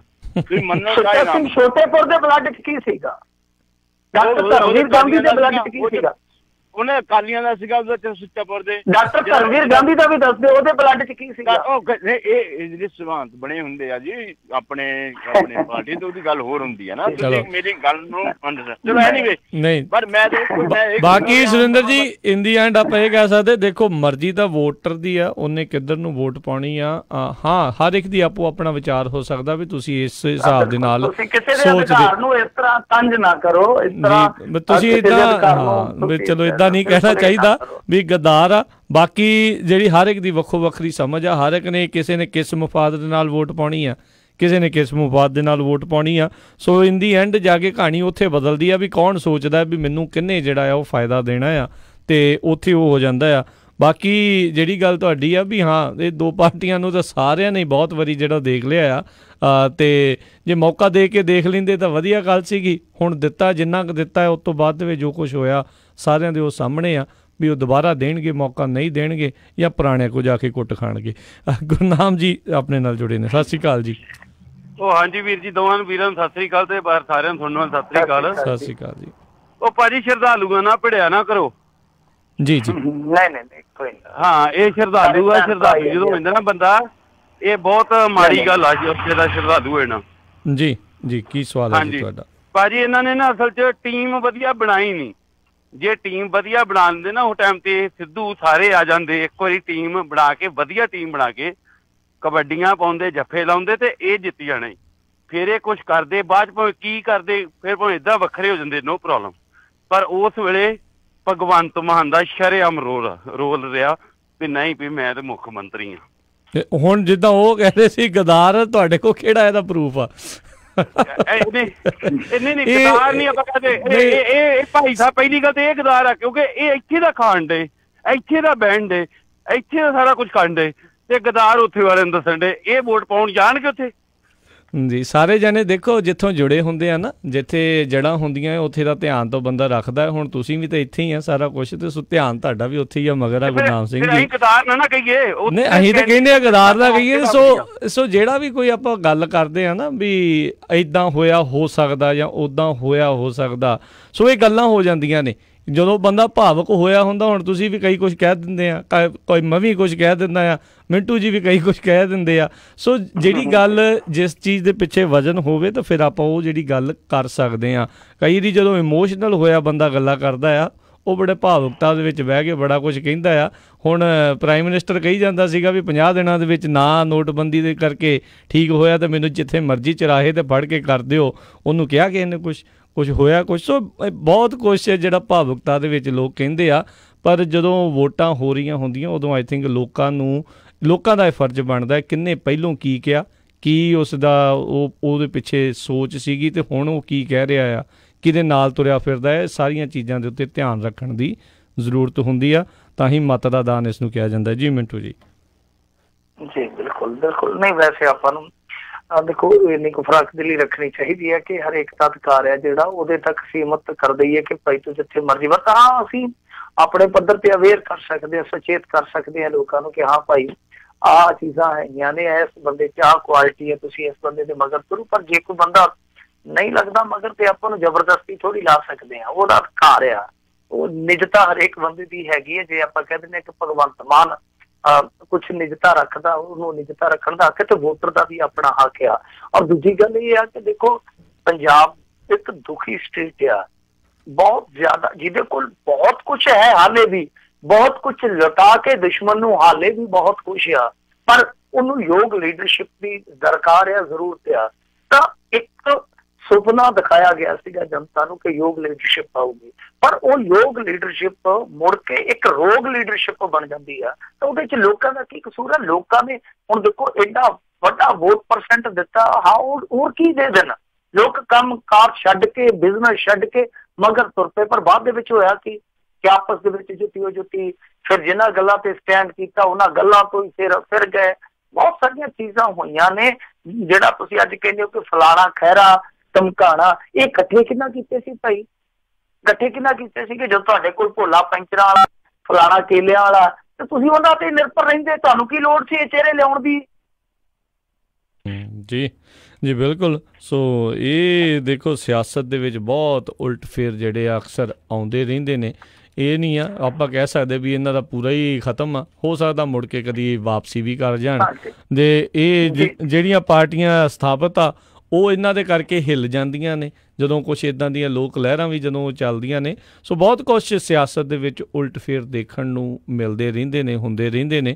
ਬਾਕੀ ਹਰ ਇੱਕ ਨੂੰ ਆਪੋ ਆਪਣਾ ਜਿਹੜਾ ਮਤ ਆ ਉਹ ਆਪਣੀ ਸਮਝ ਦੇ ਅਨੁਸਾਰ ਉਹਨਾਂ ਨੇ ਜਿਹੜਾ ਉਹ ਪਾਉਣਾ ਆ, ਕਿਹਨੂੰ ਕਿੱਥੇ ਜਿਹੜਾ ਉਹ ਫਾਇਦਾ ਲੱਗਦਾ। ਇਨ ਦੀ ਐਂਡ ਉੱਥੇ ਹੀ ਜਿਹੜੀ ਆ ਕੇ ਗੱਲ ਉਹ ਮੁੱਕ ਜਾਂਦੀ ਆ ਵੀ ਮੇਰੇ ਇਲਾਕੇ 'ਚ ਮੈਨੂੰ ਵੀ ਆਮ ਆਦਮੀ ਪਾਰਟੀ 'ਚ ਮੈਂ ਕਹੂੰਗਾ ਕਿ ਸਾਰੇ ਬੁਰੇ ਲੋਕ ਨਹੀਂ। ਆਮ ਆਦਮੀ ਪਾਰਟੀ 'ਚ ਹਾਲੇ ਵੀ ਚੰਗੇ ਲੋਕ, ਉਹਨਾਂ ਦੇ ਵਲੰਟੀਅਰ ਹੈ ਜਿਹੜੇ, ਬੇਸ਼ੱਕ ਉਹ ਮੈਨੂੰ ਕਈ ਵਾਰੀ ਤੱਤਾ ਠੰਡਾ ਵੀ ਬੋਲ ਜਾਂਦੇ ਆ, ਕਈ ਵਾਰ ਉਸ ਤੋਂ ਦੁਖੀ ਹੋ ਕੇ ਨਿੱਜੀ ਮਾਮਲੇ ਵੀ ਕਰ ਜਾਂਦੇ। ਮੈਂ ਉਹ ਚੀਜ਼ਾਂ 'ਚ ਨਹੀਂ ਪੈਂਦਾ, ਨਾ ਮੈਂ ਕਦੇ ਪਰਵਾਹ ਕਰਦਾ ਉਹਨਾਂ ਚੀਜ਼ਾਂ ਦੀ। ਪਰ ਮੈਂ ਕਹਿੰਦਾ ਕਿ ਉਹਨਾਂ ਦੀ ਲੋਕਾਂ ਦੀ ਜਿਹੜੀ ਸੋਚ ਹੈ ਦੇਖੋ ਤੇ ਇੱਕ ਬਦਲਾਅ ਦਾ ਇੱਕ ਪ੍ਰਤੀਕ ਹੈ ਨਾ। ਜਿੰਨੇ ਲੋਕ ਰਵਾਇਤੀ ਪਾਰਟੀਆਂ ਤੋਂ ਹਟ ਕੇ, ਅੱਕ ਕੇ, ਤਪ ਕੇ ਇੱਕ ਲਹਿਰ ਦੇ ਨਾਲ ਜੁੜਦੇ ਆ, ਉਹਨਾਂ ਦੀ ਸੋਚ ਤੇ ਅਸੀਂ ਕੋਈ ਦਾਗ ਨਹੀਂ ਲਾ ਸਕਦੇ। ਉਹ ਲੋਕ ਸੱਚੇ ਸੁੱਚੇ ਲੋਕ ਸੀਗੇ ਜਿਹੜੇ ਪੰਜਾਬ ਦੇ ਭਲੇ ਵਾਸਤੇ ਤੁਰੇ। ਪਰ ਸਭ ਤੋਂ ਵੱਡਾ ਸਵਾਲ ਤੇ ਇਹ ਆ ਕਿ ਉਸ ਸੋਚ ਨੂੰ ਇੱਕ ਅਗਵਾਈ ਜਿਹੜੀ ਮਿਲਣੀ ਚਾਹੀਦੀ ਸੀ ਉਹ ਕਿਉਂ ਨਹੀਂ ਦੇ ਪਾਏ? ਕਿਤੇ ਨਾ ਕਿਤੇ ਉਹ ਫੇਲੀਅਰ ਤੇ ਹੈ ਨਾ। ਉਸ ਫੇਲੀਅਰ ਦਾ ਕਾਰਨ ਕੀ ਆ ਉਹ ਤੇ ਲੱਭਣੇ ਚਾਹੀਦੇ ਆ ਨਾ। ਜੀ ਜੀ ਬਿਲਕੁਲ ਬਿਲਕੁਲ। ਤੇ ਮਿੰਟੂ ਜੀ ਬਹੁਤ ਬਹੁਤ ਧੰਨਵਾਦ, ਤੁਸੀਂ ਸਾਡੇ ਨਾਲ ਜੁੜੇ, ਇਹਨਾਂ ਖਬਰਾਂ ਬਾਰੇ ਜਾਣਕਾਰੀ ਦਿੱਤੀਆਂ। ਅਗਲੀ ਵਾਰ ਤੱਕ ਲਈ ਬੜੀ ਮਿਹਰਬਾਨੀ, ਪਿਆਰ ਭਰੀ ਸਤਿ ਸ਼੍ਰੀ ਅਕਾਲ ਜੀ। ਸਤਿ ਸ਼੍ਰੀ ਅਕਾਲ ਜੀ। ਤੇ ਸੋ ਤੇ ਇੱਥੇ ਸਾਡਾ ਅੱਜ ਦਾ ਪ੍ਰੋਗਰਾਮ ਸਮਾਪਤ ਹੈ। ਮਿਲਦੇ ਹਾਂ ਅਗਲੀ ਵਾਰ, ਉਦੋਂ ਤੱਕ ਲਈ ਸਭ ਨੂੰ ਪਿਆਰ ਭਰੀ ਸਤਿ ਸ਼੍ਰੀ ਅਕਾਲ। ਜਿੰਦੇ ਵਾਸਤੇ ਰਹੋ, ਹੱਸਦੇ ਖੇਲਦੇ ਰਹੋ, ਸੁਣਦੇ ਰਹੋ ਪੰਜਾਬੀ ਰੇਡੀਓ USA।